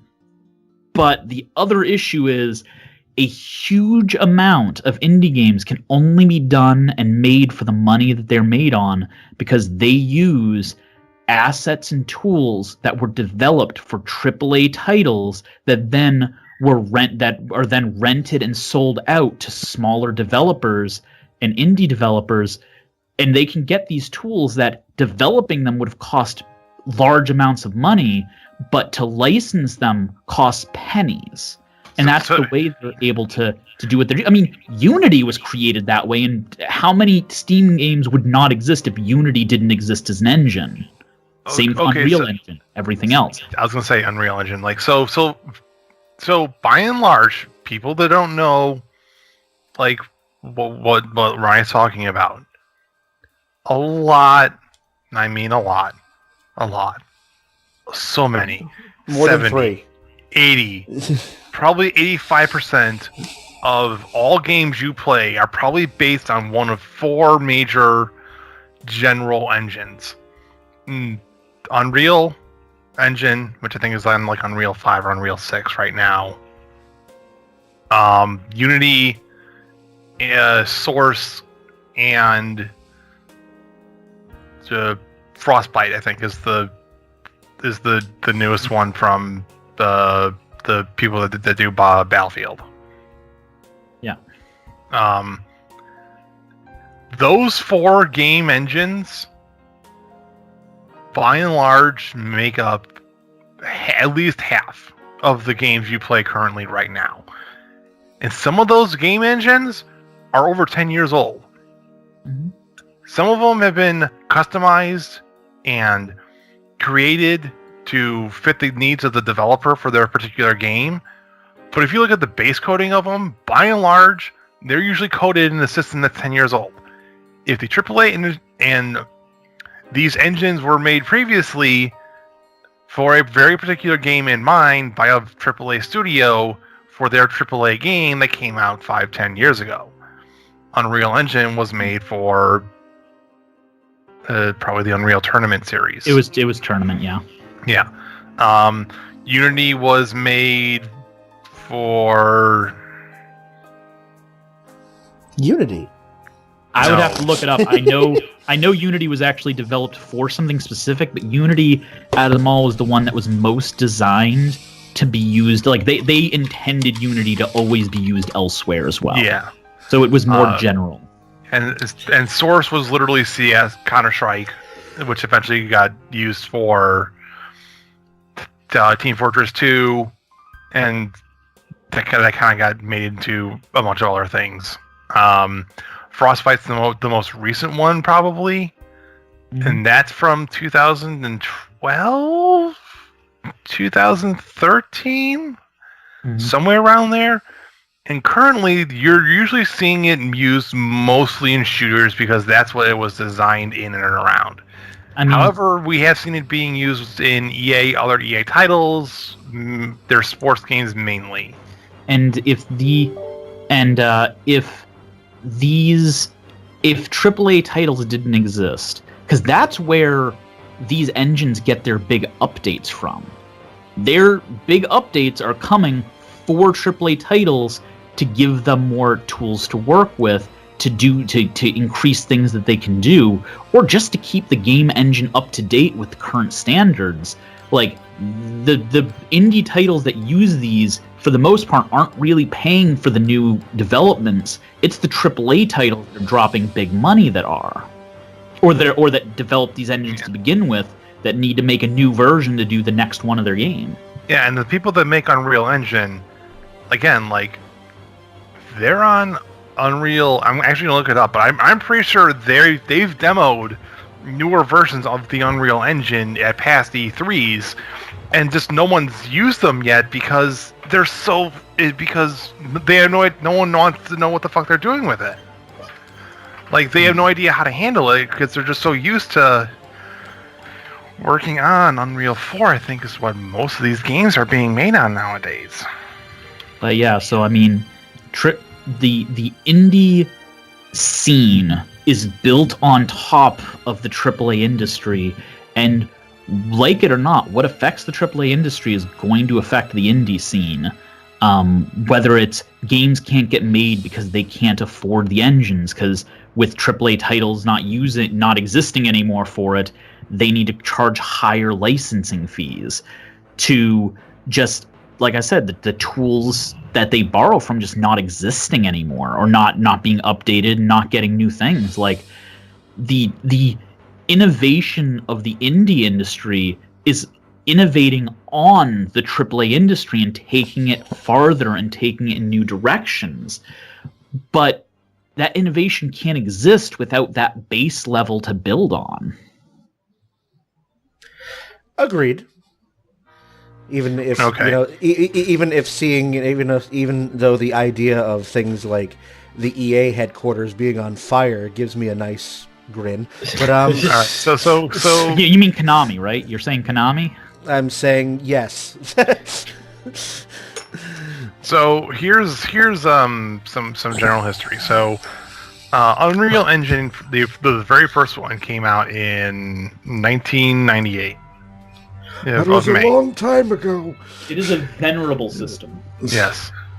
And it has been used again for mainly the Unreal Tournament series was the main purpose for it, but then they realized, oh, we could make a bunch of money off this by licensing it out for literally pennies on the dollar development cost and letting people customize it. BioShock Infinite, that was Unreal Engine 3. This was an engine that was in development as early as 2003. And Unreal Engine 4 was in development in the middle of 2000, and also 2003. Like, the people that made the Unreal engines, it's a company, I'm trying to give you guys a company name. It's Epic Games is the company developer of the Unreal Engine series. They have tried to take new innovations in the video game market, by and large, whether it's like new hardware technology, things like that. So like 64-bit operating systems, multi-threaded cores for CPUs, fucking huge virtual RAM and graphics cards as of late, and various other things like that. Currently, the one being used mostly right now is Unreal Engine 4, and that came out. Was released to the public June 7th, 2012. So this is a game. So again, came out in 2012. No development was like they had like theoretically made development on it. It was only 2003, but there was no focused development on it until 2008. So 40 years of development just for an engine. Which is interesting, because if all of these games, all these AAA games are using engines that are not really new, then why are the costs of development skyrocketing to the point where developers need to resort to potentially shady pay-to-play or pay-to-win tactics? That was the first like, when you say cutting costs, I go, the industry's been doing it for decades at this point. Like, you wonder how a game in '83, an NES game, could be $50 and yet it's only $60 at this point. That's from them going, okay, what can we do? Well, okay, we'll make one engine that will last us 10 years. We'll do that. And now we don't have to pay for that engine for the rest of these extra games. Like, these are all things they've been doing. Like, at this point, the industry is at the precipice, staring down into the abyss in front of them, going, what can we throw into this abyss to break our fall? Like, how many times over the last 10 years have you guys heard, this game did poorly, so the studio is shuttering? Or the studio is being sold to another studio because they can't afford to stay open? How about also mergers with various like other larger companies, for example, Ubisoft or EA, and then 6 months after said merger, that studio then gets shut down and the people get part and parcel.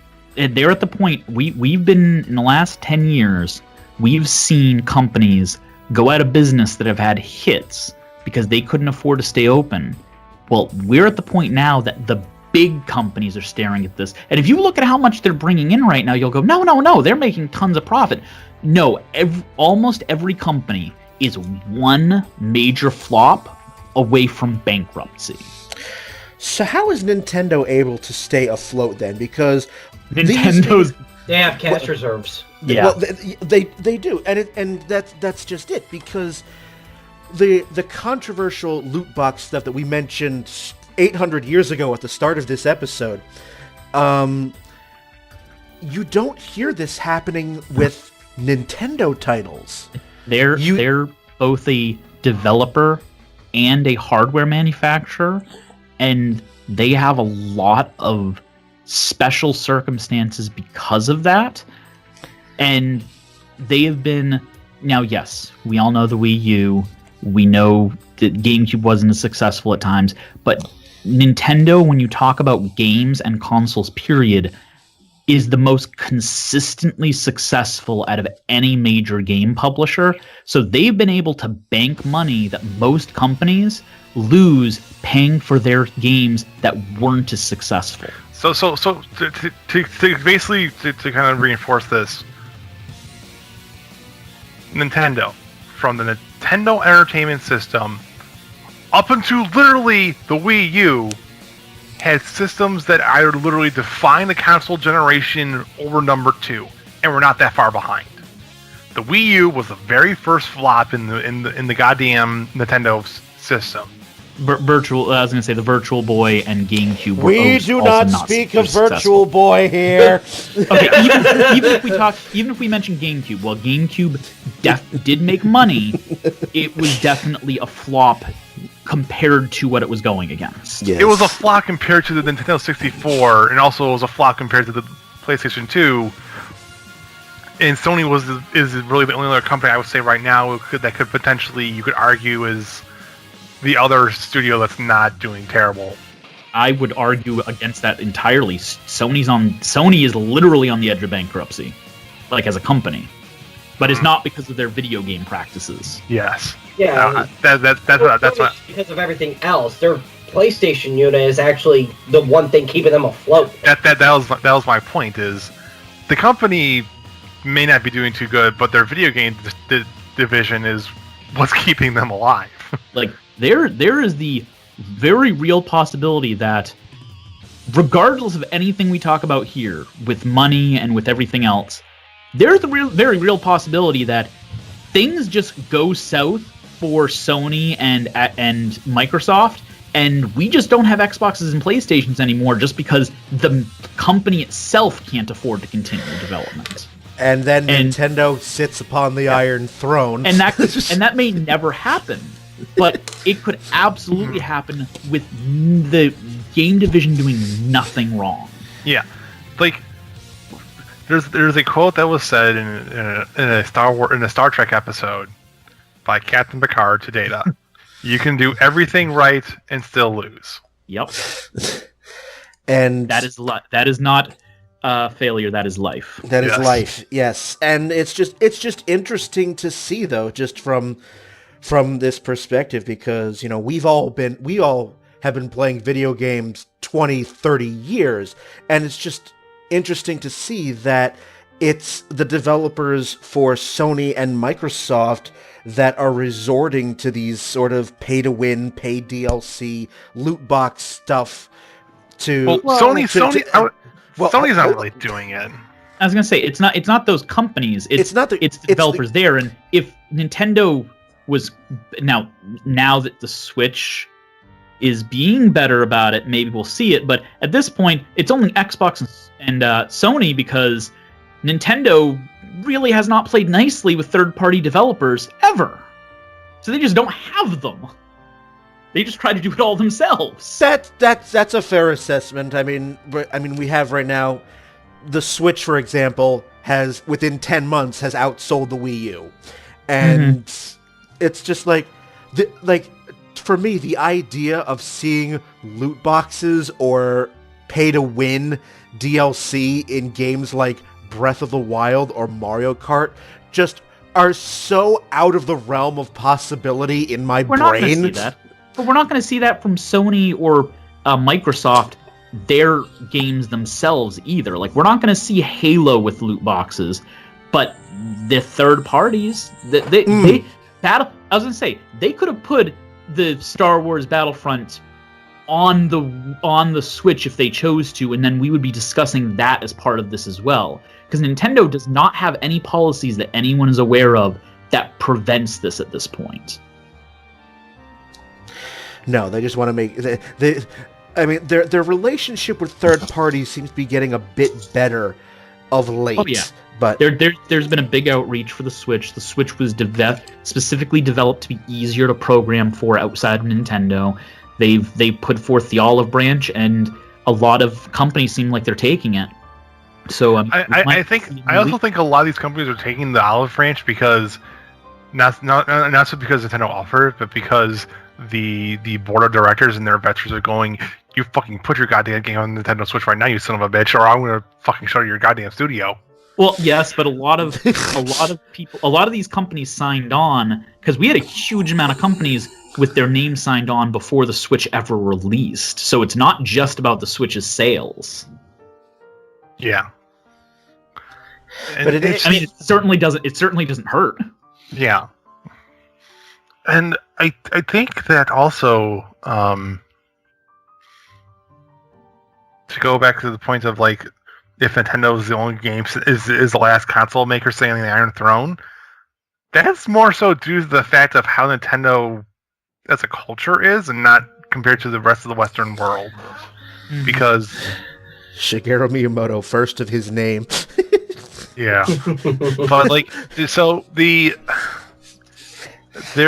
culture and philosophy of the Japanese work ethic is wildly different compared to the rest of the Western audience. And for better or for worse, Nintendo has used that to their advantage. It's kind of amusing that it's worked for them, considering like the Japanese developers are definitely have been waning for years in their prominence and in their games, and a bunch of people from the Japanese game industry have basically talked about the death of the industry because of the way the Japanese industry and the Japanese thought process works, as a bunch of them have jumped ship coming to America. So it's funny that Nintendo is the one company that has been able to make it work, and I think a lot of that is because being the console manufacturer, they get to make their own rules. I also think it has to do with the fact that by and large, we give Nintendo a pass due to the fact that they've been in the game industry since literally before any of us were born. Well, they are like 120 years old, but I don't think you're talking about that. Yeah. Like, Nintendo, I for those who aren't aware, video game history. Flashback. 1983. Reagan's still in office. Gas is 69 cents a gallon for a gallon of unleaded. The video game industry just had its first major crash when a whole bunch of people decided, oh, video games are going to be the next big thing. Invest. No one's buying them. Sell. And the crash that followed. Atari's almost big. And them overproducing games, producing more of some games than they had consoles at the time did not help. Yeah. And here comes Nintendo, like, kind of doing their own little thing, experimenting with Japan with the NES in 1985. And then they kind of go, well, we like making money. We don't see any video games over that big blue ocean in America. Let's see if we can get that easy white money, and they got it. They got all of it. They got all of the money. To this day.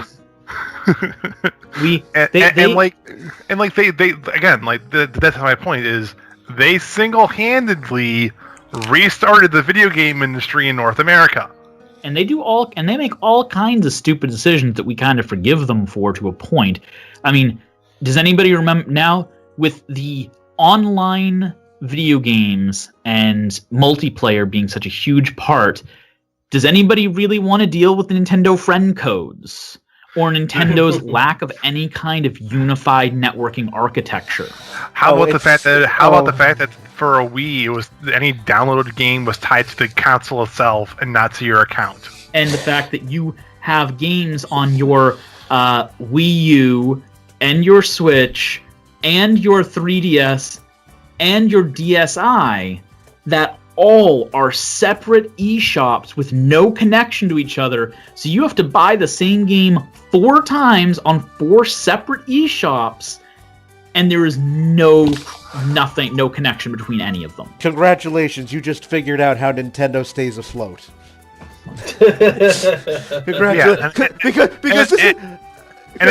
We give with them a pass because they restarted the video game industry. Because they are our childhoods. They are our childhoods. And when we talk about nostalgia, we're talking about Nintendo. Yeah, I mean, collectively, older gamers might give Nintendo a pass. I don't. Oh, I don't either. But again, I'm just giving. We have spent episodes, the 4 of us, shitting all over Nintendo's bad decisions. Okay, wait. But we do. But Brian, have you given Nintendo money in the past 10 years? Yes. So have I. Have you given money to Nintendo in the past 6 months? I was going to say probably yes. Let's say we've all complained about Nintendo, but here's the difference: if Sony was the one who had these practices, they would be out of the video game industry right now because nobody would be giving them money. Correct. But Nintendo has such a history of quality and so many titles and games that we will buy because that name is on it, because we know when the next main Zelda game comes out, we want to play that fucking game. We know when the next main Mario game comes out, that is going to be something we're going to remember for the next couple years. We know that when the next Metroid comes out, it's going to be Other M, and we're going to be very sad. But they even made money on that game, and that says something. We're going to remember the experience of playing a Nintendo game because the quality, the history, the brand name recognition has afforded them these slip-ups when basically their online capabilities. They can suck as a company as long as they keep putting out games that are so amazingly good that we forget about how much they suck as a company for a while. And they don't necessarily suck as a company. I'm just saying, with these issues. And literally, no other fucking company in the video game industry can do that. Can say that. Maybe Sony. Maybe. I don't even think it's close there. Yeah. Sony doesn't do enough of its own stuff for it to be. But that's my point. Sony doesn't have their... Sony's thing is a strength of having strong third-party relationships with other developers, which I'll give you an example. I'll give you an example here. For Sony, I'm going to use the older generation. I'm going to use PlayStation to compare it to NES, since those are their first 2. Yeah. For Sony to be on the same level as Nintendo in brand and in what it owns, out of its original grouping of games, frickin' Final Fantasy VII would have had to have been a Sony product. Frickin' Metal Gear would have had to have been a Sony product. All of these iconic titles from PlayStation, which PlayStation made its name on, they sold consoles based off of that, but they're not making those software sales. They're getting the portion they get as the hardware developer. But Nintendo's making everything off of their stuff. Their big hit titles have traditionally been their titles. They make money off the console. They make money off the game. They make money off the licensing agreement for the toys. They make money off of the goddamn commercials that you see for their games and their products. Here's the little piece that a lot of people don't think of for software publishers. They're not paying the fee to the console hardware developer. They're not skimming that. They're not paying that part off the top that every other developer's paying to Sony or Xbox. they're keeping that. There is no middleman between Sony. Or sorry, there is no middleman between Nintendo as a console maker and Nintendo as a software developer.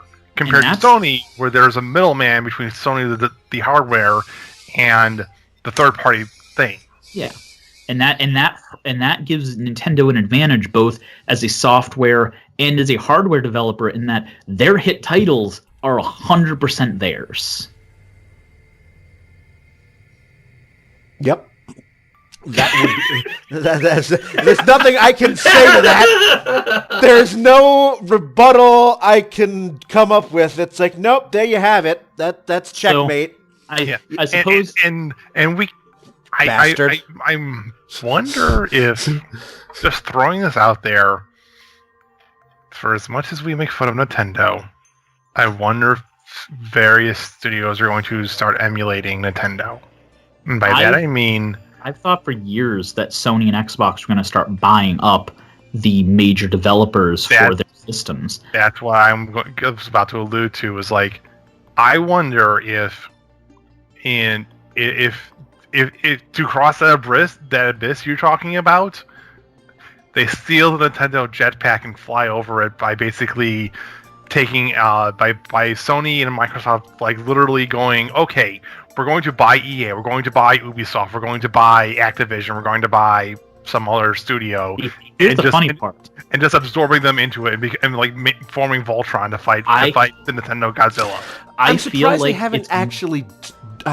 they haven't done that. I mean, I think it's more likely that one of the major, like in the EAs, I feel like it's more likely that one of them buys out Xbox or Sony's video game division because they're trying to get out of it than it is the video game division buying one of the major publishers, because financially, I think that's more likely. Either that or Disney buys them both. The end. Probably, but then you get into the issue Disney of Nintendo. But then you get into God. But then so again, that's theoretically possible. But then here, I'm going to pose since I brought the idea, I'll pose the counter argument to why that won't happen. We all remember, well, most of us at least, should remember having the argument of which console is better: Super Nintendo, Genesis, Super Nintendo, Genesis, and like it's Mario versus Sonic, it's blah blah blah versus blah blah blah. If you're a business and you want to make as much money as you can, having it be a fucking console exclusive is the worst thing you can do for your game. Yep, that's the reason that they haven't yet, and that's why I said I think it's more likely that one of the developers buys one of them rather than the other way around, because why would you do that? Like, you're going to make more money putting it on 2 or 3 of the consoles than one. Yeah, I mean, the idea of exclusivity really doesn't exist anymore outside of Nintendo. It's like, it's like I've mentioned this to Nick before. It's like for my own personal video gaming enjoyment, it's like I have PC and whatever current Nintendo console is, because the idea of honestly, exclusivity, it's the best gone. thing for the industry to me would be, and notice, I don't see this happening. Please don't flame me, whoever's listening to this podcast, all one of you. What would be best for the industry would be if either PlayStation or Xbox went away and it was Nintendo and one other console, because at this point, Xbox and PlayStation are the same fucking thing. There are minor differences, but when you're getting down to the games that are made for them and the architecture, there's not a whole hell of a lot of difference. The people who are going to argue with me are going to argue semantics. They're going to be arguing the 1%.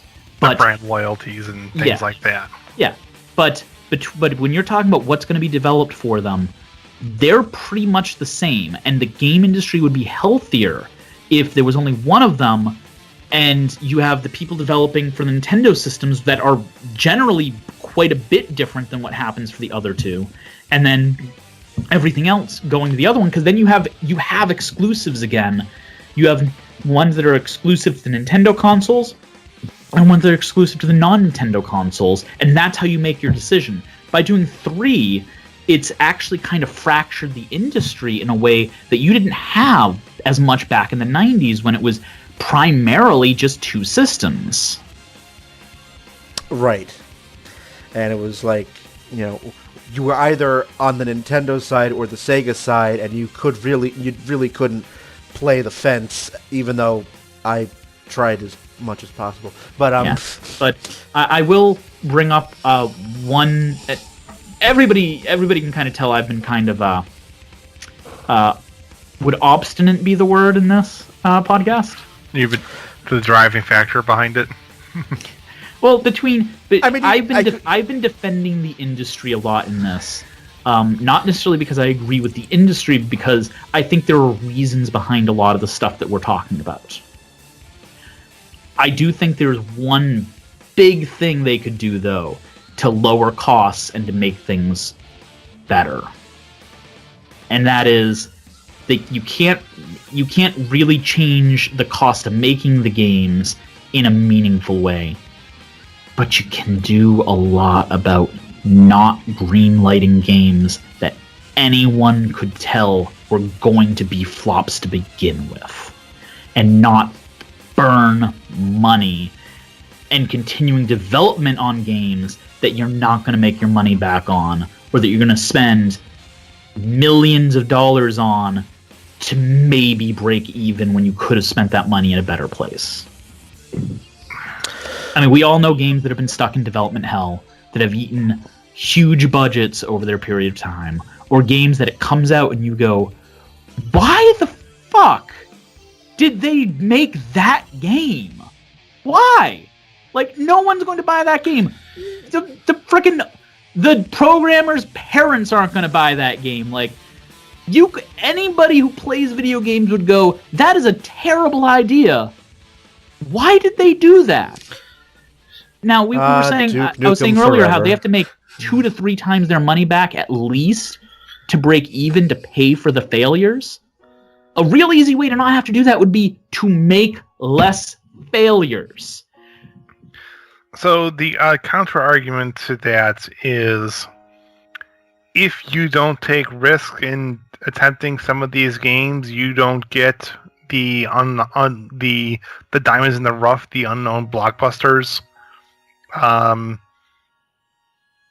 trying to think of an example of a game that I usually make that argument myself, and I'm pretty sure I've made that argument to Brian in previous podcasts, but I'm not necessarily talking about the niche titles or the ones that are like, there are games that I would guess they would have considered safe that bombed, but any gamer could have told the executives, no, that's terrible. Don't do that. Sonic Forces, anyone? Huh? Oh, thank you, Nick, for coming out with a Sonic title, because it was... Yeah. It was right there. It was. I'm trying to think, and like, I could, like, as much as as we shit on Sega, they've had a lot of games come out with that, like some of their brand, like their few brand name recognition games, where you could tell that there was something that happened behind the scenes that you go, why the fuck did you make this? Yes. Yeah. Yes. They're a great example. They example. don't care because they make their money off pachinko machines and not video games. So it doesn't matter whether their games bomb. They have other sources of revenue. Konami? What? Yeah. Konami's yes. who I'm thinking of making money off the cheap machines. Konami and Sega. They both do it.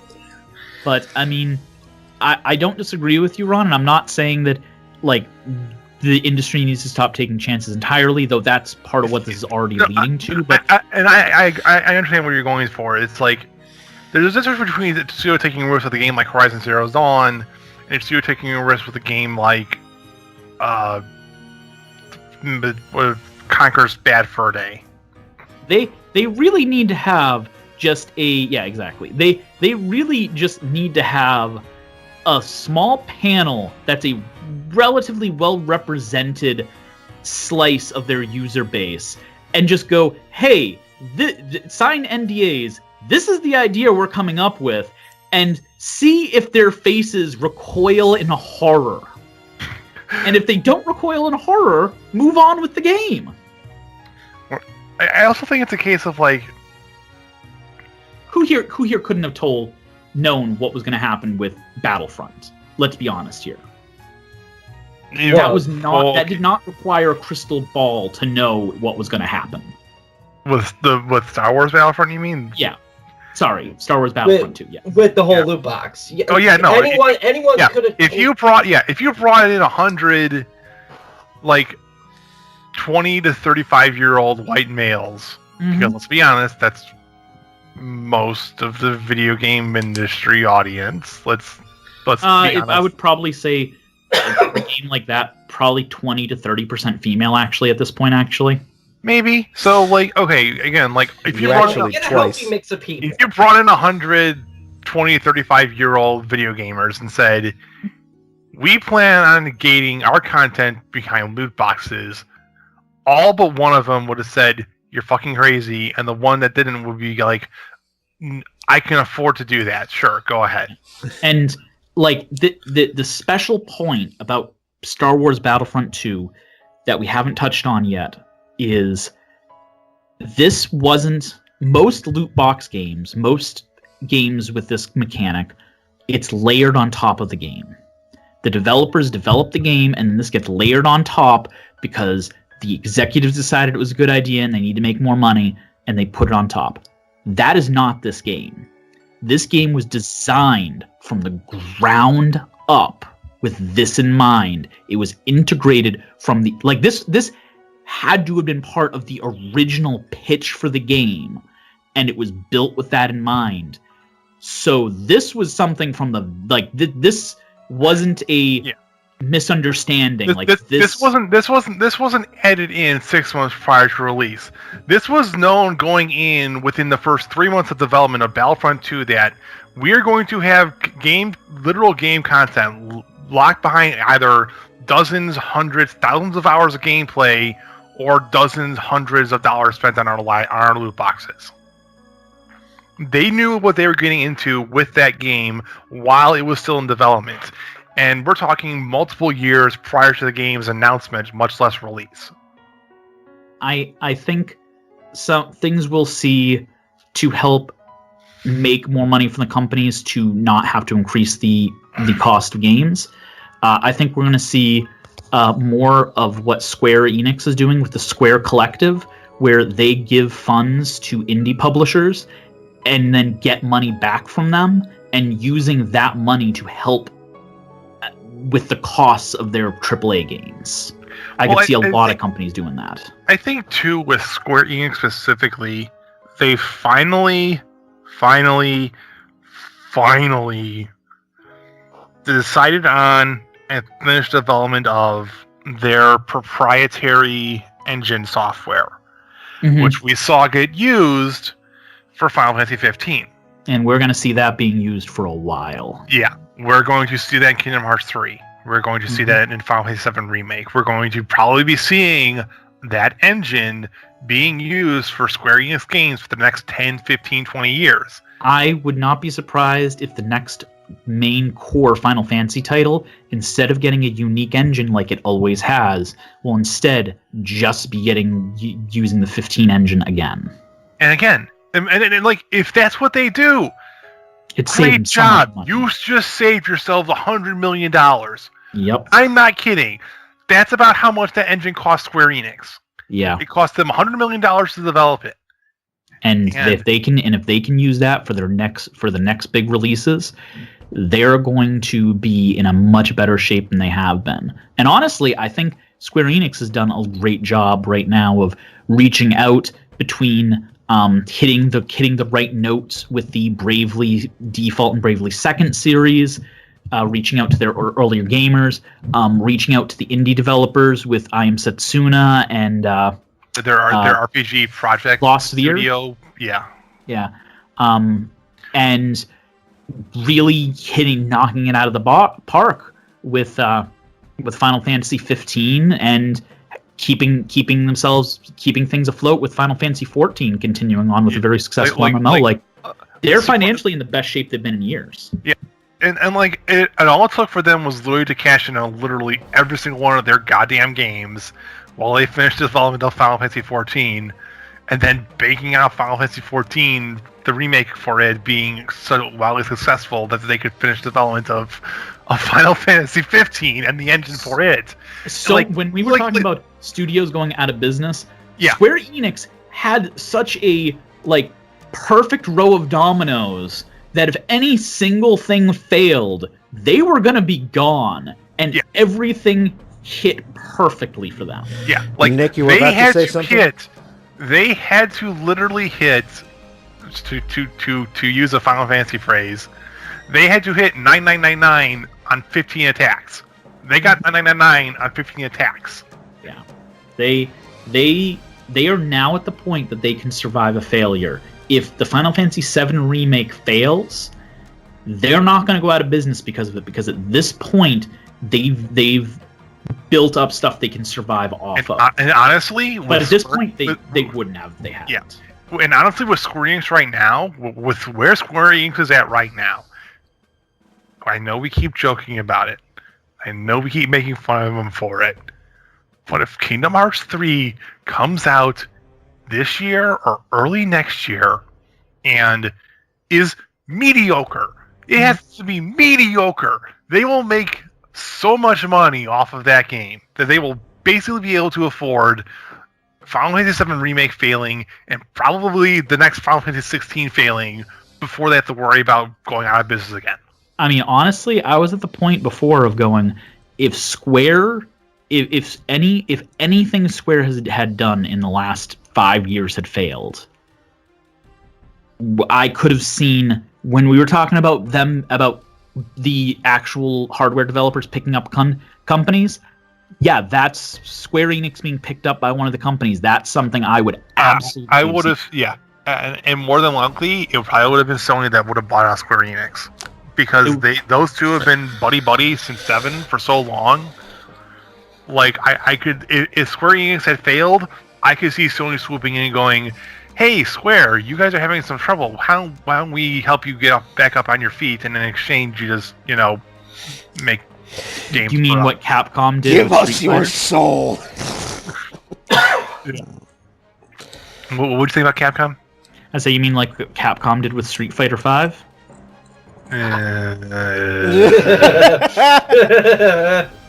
Listen, there's multiple problems with Street Fighter V that I feel that in Capcom in general that I feel like we need to have an episode about. Yeah, you have a lot of feelings there. I can feel it from here. So, to put it simply, there are design choices that went to Street Fighter V that I disagree with. Yeah. There are decisions that they made with handling some of their fighting titles that I disagree with. And their lack thereof of a reasonable defense of said practices does not drive me to put much faith in Capcom. Hey, Brian, I think you should add this to the docket for later. But it's just going to be 2 hours. It's just going to be Ron's next episode, just 2 hours of just endless ranting. I won't actually be the voice of dissent this time, because I will be right alongside Ron. See, but here's the counterpoint to it, though. So, like, Capcom to me right now is such a bipolar company. I have no idea what the fuck is happening with them. On the one hand, I can shit on them for Super Street Fighter V, but at the same time, I can praise them for having Monster Hunter World come out. So for those who don't know, as of this recording, Monster Hunter World came out 8 days ago. I've had over 70 hours in Monster Hunter World, and I am still enjoying my goddamn socks in that game. What about Resident Evil 7? And, Return to Form. Okay, I will be playing that game when I build my PC. Yeah, like this is so I'm not a horror person, but I know that 7 was wildly successful for Capcom. Like, and that's what I mean by bipolar. They do certain things that are so stupid. You go, what the hell are you thinking? How are you a game company? And then you look around, and 6 months later, here comes Monster Hunter World, and it's literally like, okay, on Xbox it's kind of poopy because the network coding is shit. But they designed it with, I think, PS4 in mind because they were trying to do they're trying to do kind of what Battlefront was trying to do, which was trying to push the boundaries of how they can make their cost back and still make their money back without increasing the cost. And with Final Fantasy V, it was, well, let's spread that cost over a year after the game releases and just not have the full experience up front, which honestly worked out for Splatoon. Splatoon did it and it worked, but that's because of how Nintendo did it. But this was them trying something different, and it was a remarkable failure. And any of us could have told them it would have been, but once again, this is them trying different things to save that cost. Yeah, and you know, it's you. I mean, what happened with Battlefront 2, though, Star Wars Battlefront 2, is that, you know, the way they went about this, it caused them to lose $3 billion in stock value. Like, the amount of outrage.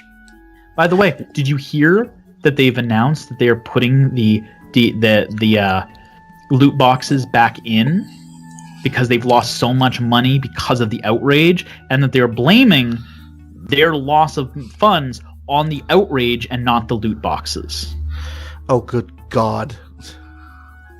Again, that's what you call tone they're writing deafness it right off there. as a failure. That's what they're doing. They're writing it off as a failure and putting the loot boxes back in to get blood from the stone and get every little bit they can before writing it off. Yeah. So, like, and again, I feel down, really gentlemen. bad. I feel really bad for the developer. Like, it's not EA. Who developed Battlefront 2? Was it? EA. It was EA? Fuck. I feel bad for the studio. I feel bad for the studio who made Battlefront 2, because that's...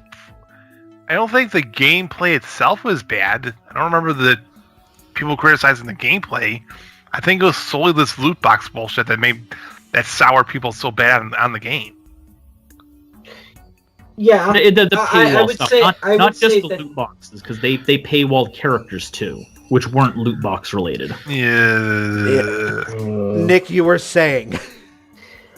Yeah, I mean the game was interesting to me at first because it looked like all the fun Battlefront stuff that I liked back in the day when LucasArts made the first two Battlefronts, and it looked exciting until the loot box thing came around and went, and there went my interest. I think Which that's is just funny part of because it. you I like think gambling. it's really not even so much the studio that made it or the team that made it. I think it comes from the higher ups that say we need this included, not just for Battlefront but for FIFA, Madden, NBA, that continues to have this permeate through pretty much every EA game. And now we're seeing it across in other areas as well. That it's Like, just yeah. a lot of it, I think, is just based in money. That this is the easy way out. That's what it feels like to me. Was Shadow of War EA? I have no idea. I don't remember. Shadow of War, yeah, Middle-earth Shadow of War. There, it's, you know, loot boxes have invaded the single-player game now as well. I don't remember who the publisher was. Was that EA? Warner Brothers. Warner Brothers. Okay, yeah, that's one that's like that one's right on the line of being very, very close to being obtrusive. Like, I mean, like, if there's a line, Warner Brothers walked that fucking line. Like, they didn't really paywall anything behind their loot boxes, but having be integrated into the game on a level to the point where a person could try and accidentally buy like upgrades for their character and accidentally use it like real life money instead of the in-game currency. Like that's real fucking close to being abusive. Here's the thing, and you're absolutely correct, by the way. But thing I'll say is, if Shadow had come out if the Shadow had come out a year before, not in the same year that all of these loot box shenanigans had been going on, I think people would have shook their heads at it like when it first. But it's getting brought under the same microscope as Battlefront now. Because of everything around it, not necessarily itself. And it's not that it doesn't deserve it, don't get me wrong. It probably should be under that microscope, but it would not have... It itself would not have caused what's going on right now if it wasn't for the games around it that abused the system more. Yeah. Like, right. Like the two games that abuse the privilege so much that now all games that are including... all recent games that include loot boxes and microtransactions are all getting the same scrutiny. Shadow of War walked the line. Destiny 2 and Star Wars Battlefront 2 straight up took a pole vault over it, and now the pushback has pushed the line back further to now where Shadow of War is, quote unquote, in that discussion of the floodgate. I think.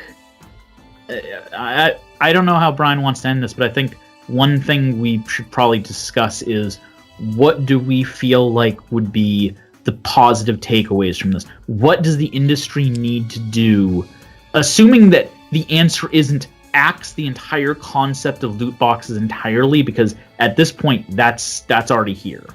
What could the industry do to make it less abusive? Hang on, I want to cut that off there for a moment, because there's one factor that I think we're kind of overlooking here, and that is the government interventions now. The state of Hawaii is now passing measures to help to, I believe it's either control or slow or downright stop the idea of loot boxes altogether. Let me see if I can find it. I know that there's currently a bill in the U.S. Senate forcing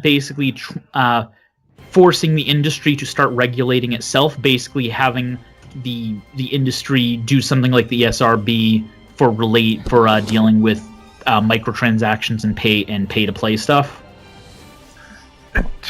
Okay, so yeah, if we want to talk about government intervention of some sorts, similar to how China and Europe have done similar things with loot boxes,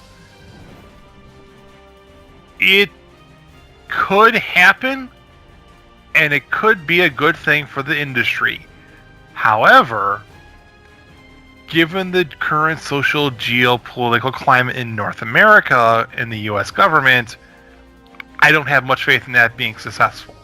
I think if anything happens, the best case scenario, and the thing that I think needs to happen, is at the very least, anything that is odds related needs to have the odds listed in the game.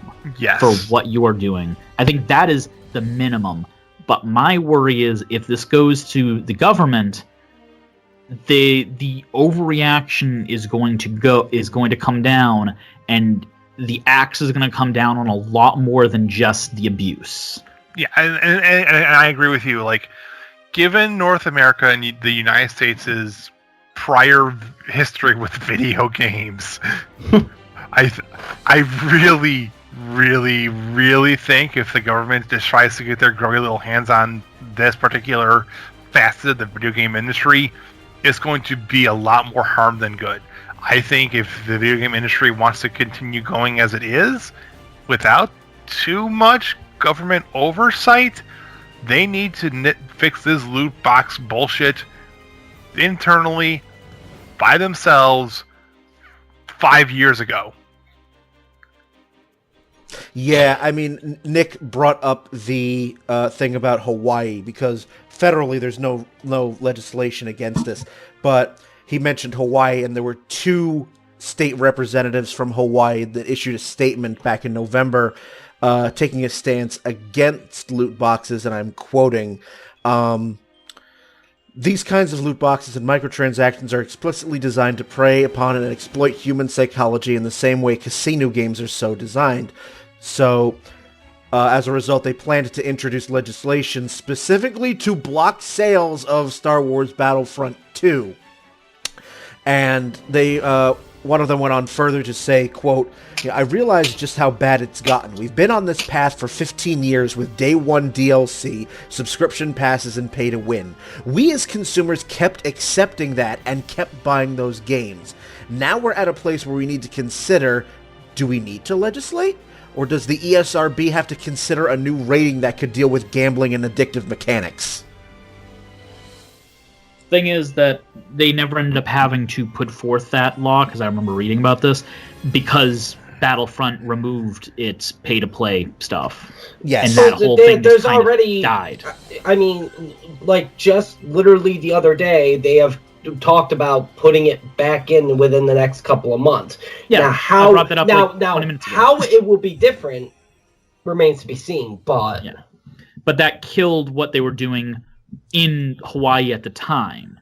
So we'll have to see if the reaction is the same when it happens again, or if it was just the outrage at the time that caused it. But at least at this point, what they were pushing for, they stopped pushing for after Battlefront nixed their loot boxes.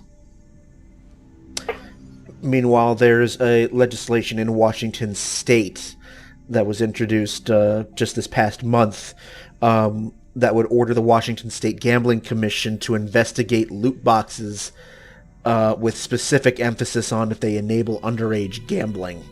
So I mean, this God, now yeah. this has the attention of governments now, Yeah. and Here's the thing. It's got the attention of local state governments, which means you like if another Star Wars Battlefront 2 happens, it's gonna hit federal, and then it's gonna be a goddamn shitstorm. Here's the thing that's going to happen. If the government brings down the hammer on this, the mobile market is going to be destroyed. Oh yeah, Because almost everything we're talking about that they could use to target the AAA titles that are doing this, all would be just as valid to be used against the mobile market, which basically lives off of the gacha mechanics and that model. Even and if the they sound would not you are hearing is subvert- me playing the world's smallest violin for it. Well, no, but even the good titles, like there are non-abusive titles for mobile that like do use gacha mechanics, but like for years, I don't anymore, but I played Record Keeper. You get enough in-game currency that you never have to pull to do it. But a law like what they're probably going to do against the regular industry could literally destroy the game. So and here's the thing too is like for the mobile game market specifically, it's also kind of mirrors the games on Facebook and like the mobile browsing games. If similar laws come out with like underage gambling and things like that, that means they're going to require either parental consent or you need to be or they're going to literally be you need to be 16, 18, 21. You got 18, 21, depending the state. Yeah. That's what everything that they've proposed so far has all been restricting it entirely. Yeah. Like and I don't know about you, but if you told me 10 years ago I couldn't play a game because loot boxes are in the game, therefore it's illegal for me to play this game, I'll say, fuck you, it's a video game. What are you talking about? Why would I buy loot boxes in a game to begin with? Mm-hmm. And that's where we get into a very tricky area of legislation and potential regulation that I think is beyond the scope of what this conversation is about. I think we can sum it up briefly in saying, if such legislation does occur, the video game industry will need to spend a lot of money lobbying for it to not completely gut them. I think regardless of what the legislation is, almost any legislation that isn't explicitly just trying to get the industry to create a new governing body to watch over this, anything that the government decides to do themselves is probably going to gut part of the industry. Like it just is. This is not going to be this is not going to be a small thing. This is going to be major if it happens. This is going to take a major chunk out of the industry, and it is a thing that probably we can avoid, but will we is a very small likelihood. Yeah, and that's the thing, and that's what I wanted to actually end with. It's like, okay, we are the four of us are in agreement that loot boxes, such as they are employed in games like Destiny and Battlefront 2, are not a good thing. And more gamers are coming to that same conclusion. But on the flip side, we do not have access to the financial records of these developers. Like, how much money are they making from all of this? Well, we at least know Battlefront's not making its money back because they told their investors that. Well, yeah, and, once the outrage happened, EA lost $3 billion. So, in the grand scheme of things, do some of these developers care? Outrage I think if it affects their bottom line, then yes, I think they are going to care. If it's a multi-billion-dollar hit, like EA, yes, they're going to care a lot. But if it's a Hearthstone, here's an example I've been thinking of recently. Okay, I got something I want to add after you're done, Ron. Okay, so with Hearthstone, for those who aren't aware, Hearthstone is a Blizzard's online virtual trading card game. Collectible card game battling thing, and it is free to play. I believe I'm almost 100% certain it is, but you can buy packs, and it's literally RNG on what card you're going to get. And they have a rotating system similar to how Magic the Gathering operates, where every 6, 12, 18 months, they will rotate cards out of the system and introduce a new set. Well, you could either play the game and grind out all the cards you need to become competitive for the new standard, or you can plop down $50, $100 and probably get enough cards and dust out of the game to become competitive day one. Similar things have happened in both Yu-Gi-Oh! And Magic the Gathering, and there's been pushback in those industries because they're the price point and secondary markets are affecting how those things are played. No one really goes into it aware. They go into it aware that if they buy a pack of Magic the Gathering, they may not get their money back on it, but it is like an unspoken agreement that there is a gambling aspect involved, and we're starting to see legislature aimed at Magic the Gathering in Europe specifically about, do we have to classify card packs as a gambling product? That's literally what I wanted to, when I said I wanted to say something afterwards.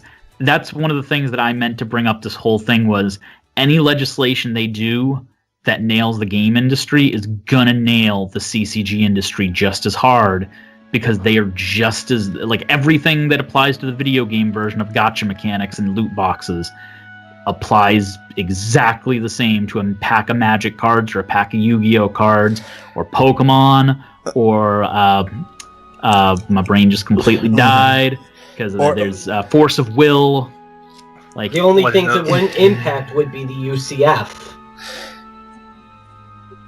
I don't know what that is. That is a CCG, but everything is always the same. It is the same packs, same cards. You are guaranteed. Oh, I know what you're talking about now. Okay. And also, there are some, and to further that point, there are some people in the industry who think that there wouldn't be any really legal ramifications because, again, it's been tried before with baseball cards. Like, it's the same thing. You're spending money on a pack of baseball cards. You have no idea what you're going to get out of there. You don't know if you're going to get. They're concerned there's no intrinsic value to them. Yeah, the difference between the two, however, with compared to baseball cards and collectible card game things, is there is an intrinsic value because you can go play Friday Night Magic and spend more money there to try and win more packs. You can go to a tournament and try and win money there. The fact that it's a game means that there is more value to the cards than just the value you put on them. Right. Collecting is one thing. A game entitles win and loss and risk, which means that there's profit and loss to be made, which means there's more regulation that's going to be involved in that. Right. Or potentially could be more regulation. I mean, let's put it this way, Brian. How is a pack of Magic cards any different than a loot box from Battlefront? Answer. And how is that any different than a pack of baseball cards? The whole premise, the only reason that baseball cards were thrown out, that the laws that they were putting in place were thrown out, was because you do not get a money payout from baseball cards. And that's where that became our guideline for gambling.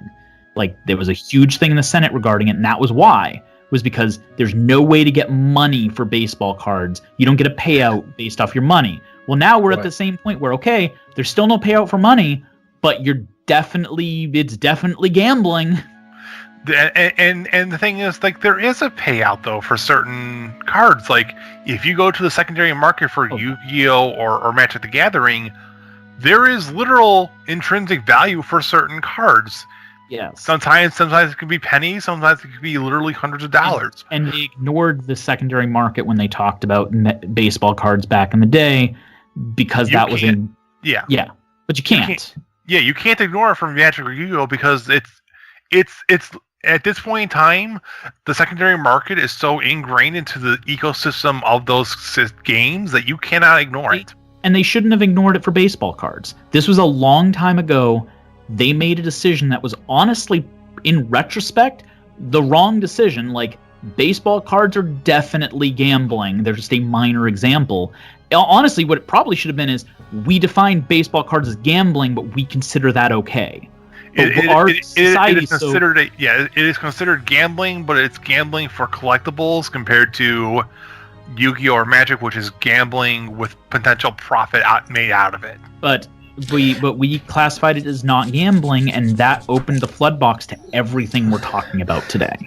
Also, on a pack of baseball cards, if there are special rare sets included in the main set, the odds, usually a pack of baseball cards will tell you the odds of drawing one of those rare cards. And besides, when you grab the rookie packs for the baseball cards, you don't know which ones are going to end up being studs and which ones are going to flame out. Yeah. And like here's the thing too, is like, for Magic the Gathering specifically, a pack of Magic the Gathering contains 15 cards. And usually a promotion material, sometimes it ends up being a hologram of a card in that same set. They have 17 cards. You have one promo card, one land or special card, and then the 15 card pack. Yeah. And the 15 card pack is 10 commons, 4 uncommons, 1 rare / mythic rare. And like I thought it was 11-3-1, but I could be completely wrong. It could be 11-3-1. I thought it was 10-4-1. It could be 11-3-1. But the whole point is, you are guaranteed to get 10 or 11 base, like, the most common cards. You are guaranteed to get 3 uncommon cards. You're guaranteed to get 1. You have no idea what those cards are going to be, but you know that's what you're going to get.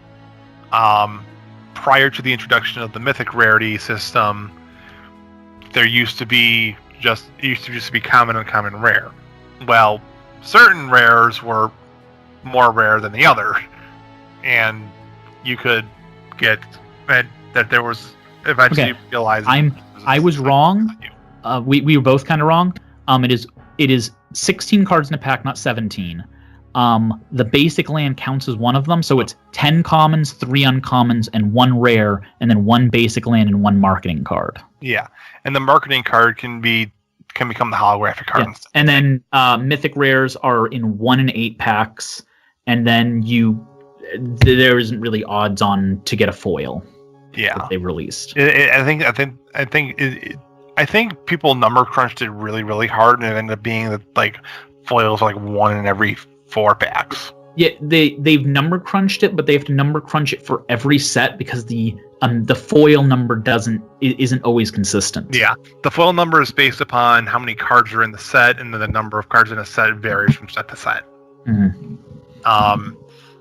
But again, you don't know. You have no idea what card you're gonna get. It could literally be a card that's worth pennies on the dollar. It could be a card that's on the secondary market worth $10, $20, $30, $40. I had my friend Kieran for my birthday spent I forget $50 on a thing of Magic cards, which was one pack from each of like the last 10 sets that were out, and one of those sets was Modern Masters. Out of those $50 worth of packs, I opened almost $400 worth of cards because I was lucky enough to pull 3 of the Chase Rares in my packs. Yeah, I could have opened up $10 worth of cards. If you're lucky, it's $10 worth of cards. Yeah, for $50 worth of packs. Like I pulled Tarmogoyf. If I didn't pull that, that was $200 of the time right that's there. $200 down the drain. Yeah. Like that's the kind of thing we're talking about when we say gambling. Because you want to know what? Even if I didn't want to go through eBay and I just wanted to sell that to the shop, I could easily have gotten $80 to $100 in cash just from that one card. And that is a card that is quote unquote out there for people to get. It is a relatively there's a lot of supply for that card. There's also a lot of demand for the card, which is why the price is so high. Conversely, there are cards that are no longer in print. For Magic the Gathering, that's called the reserve list. And there's a whole lot of argument about that, which we will not get into.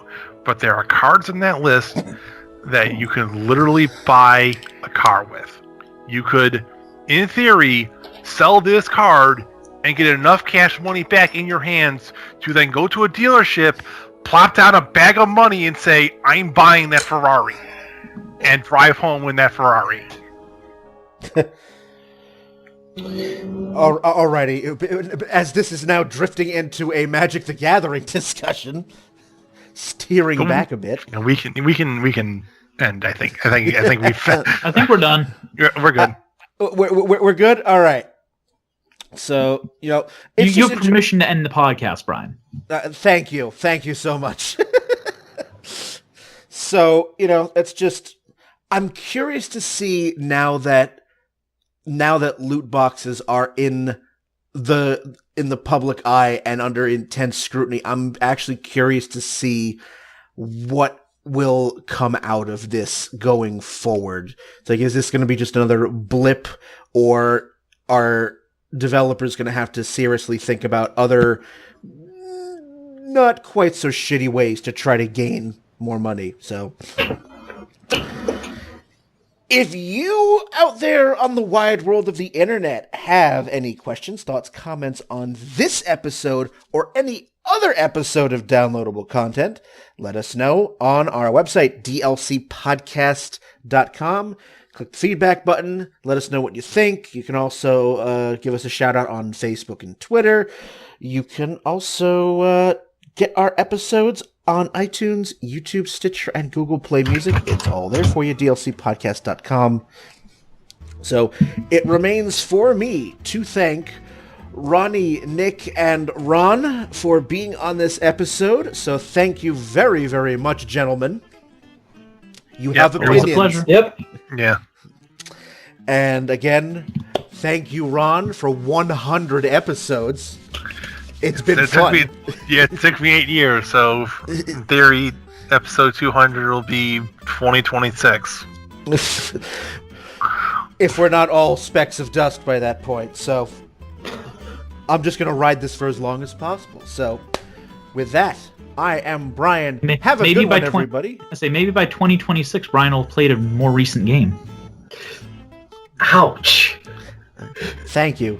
Thank you so much. Not only do you cut off my farewell and goodbye, you insult me in the process, you heap of shit. And that's one for the blooper reel. Oh, I love you, you asshole. So, again, with that, I'm Brian. Have a good one, everybody. Fucking thing. Just...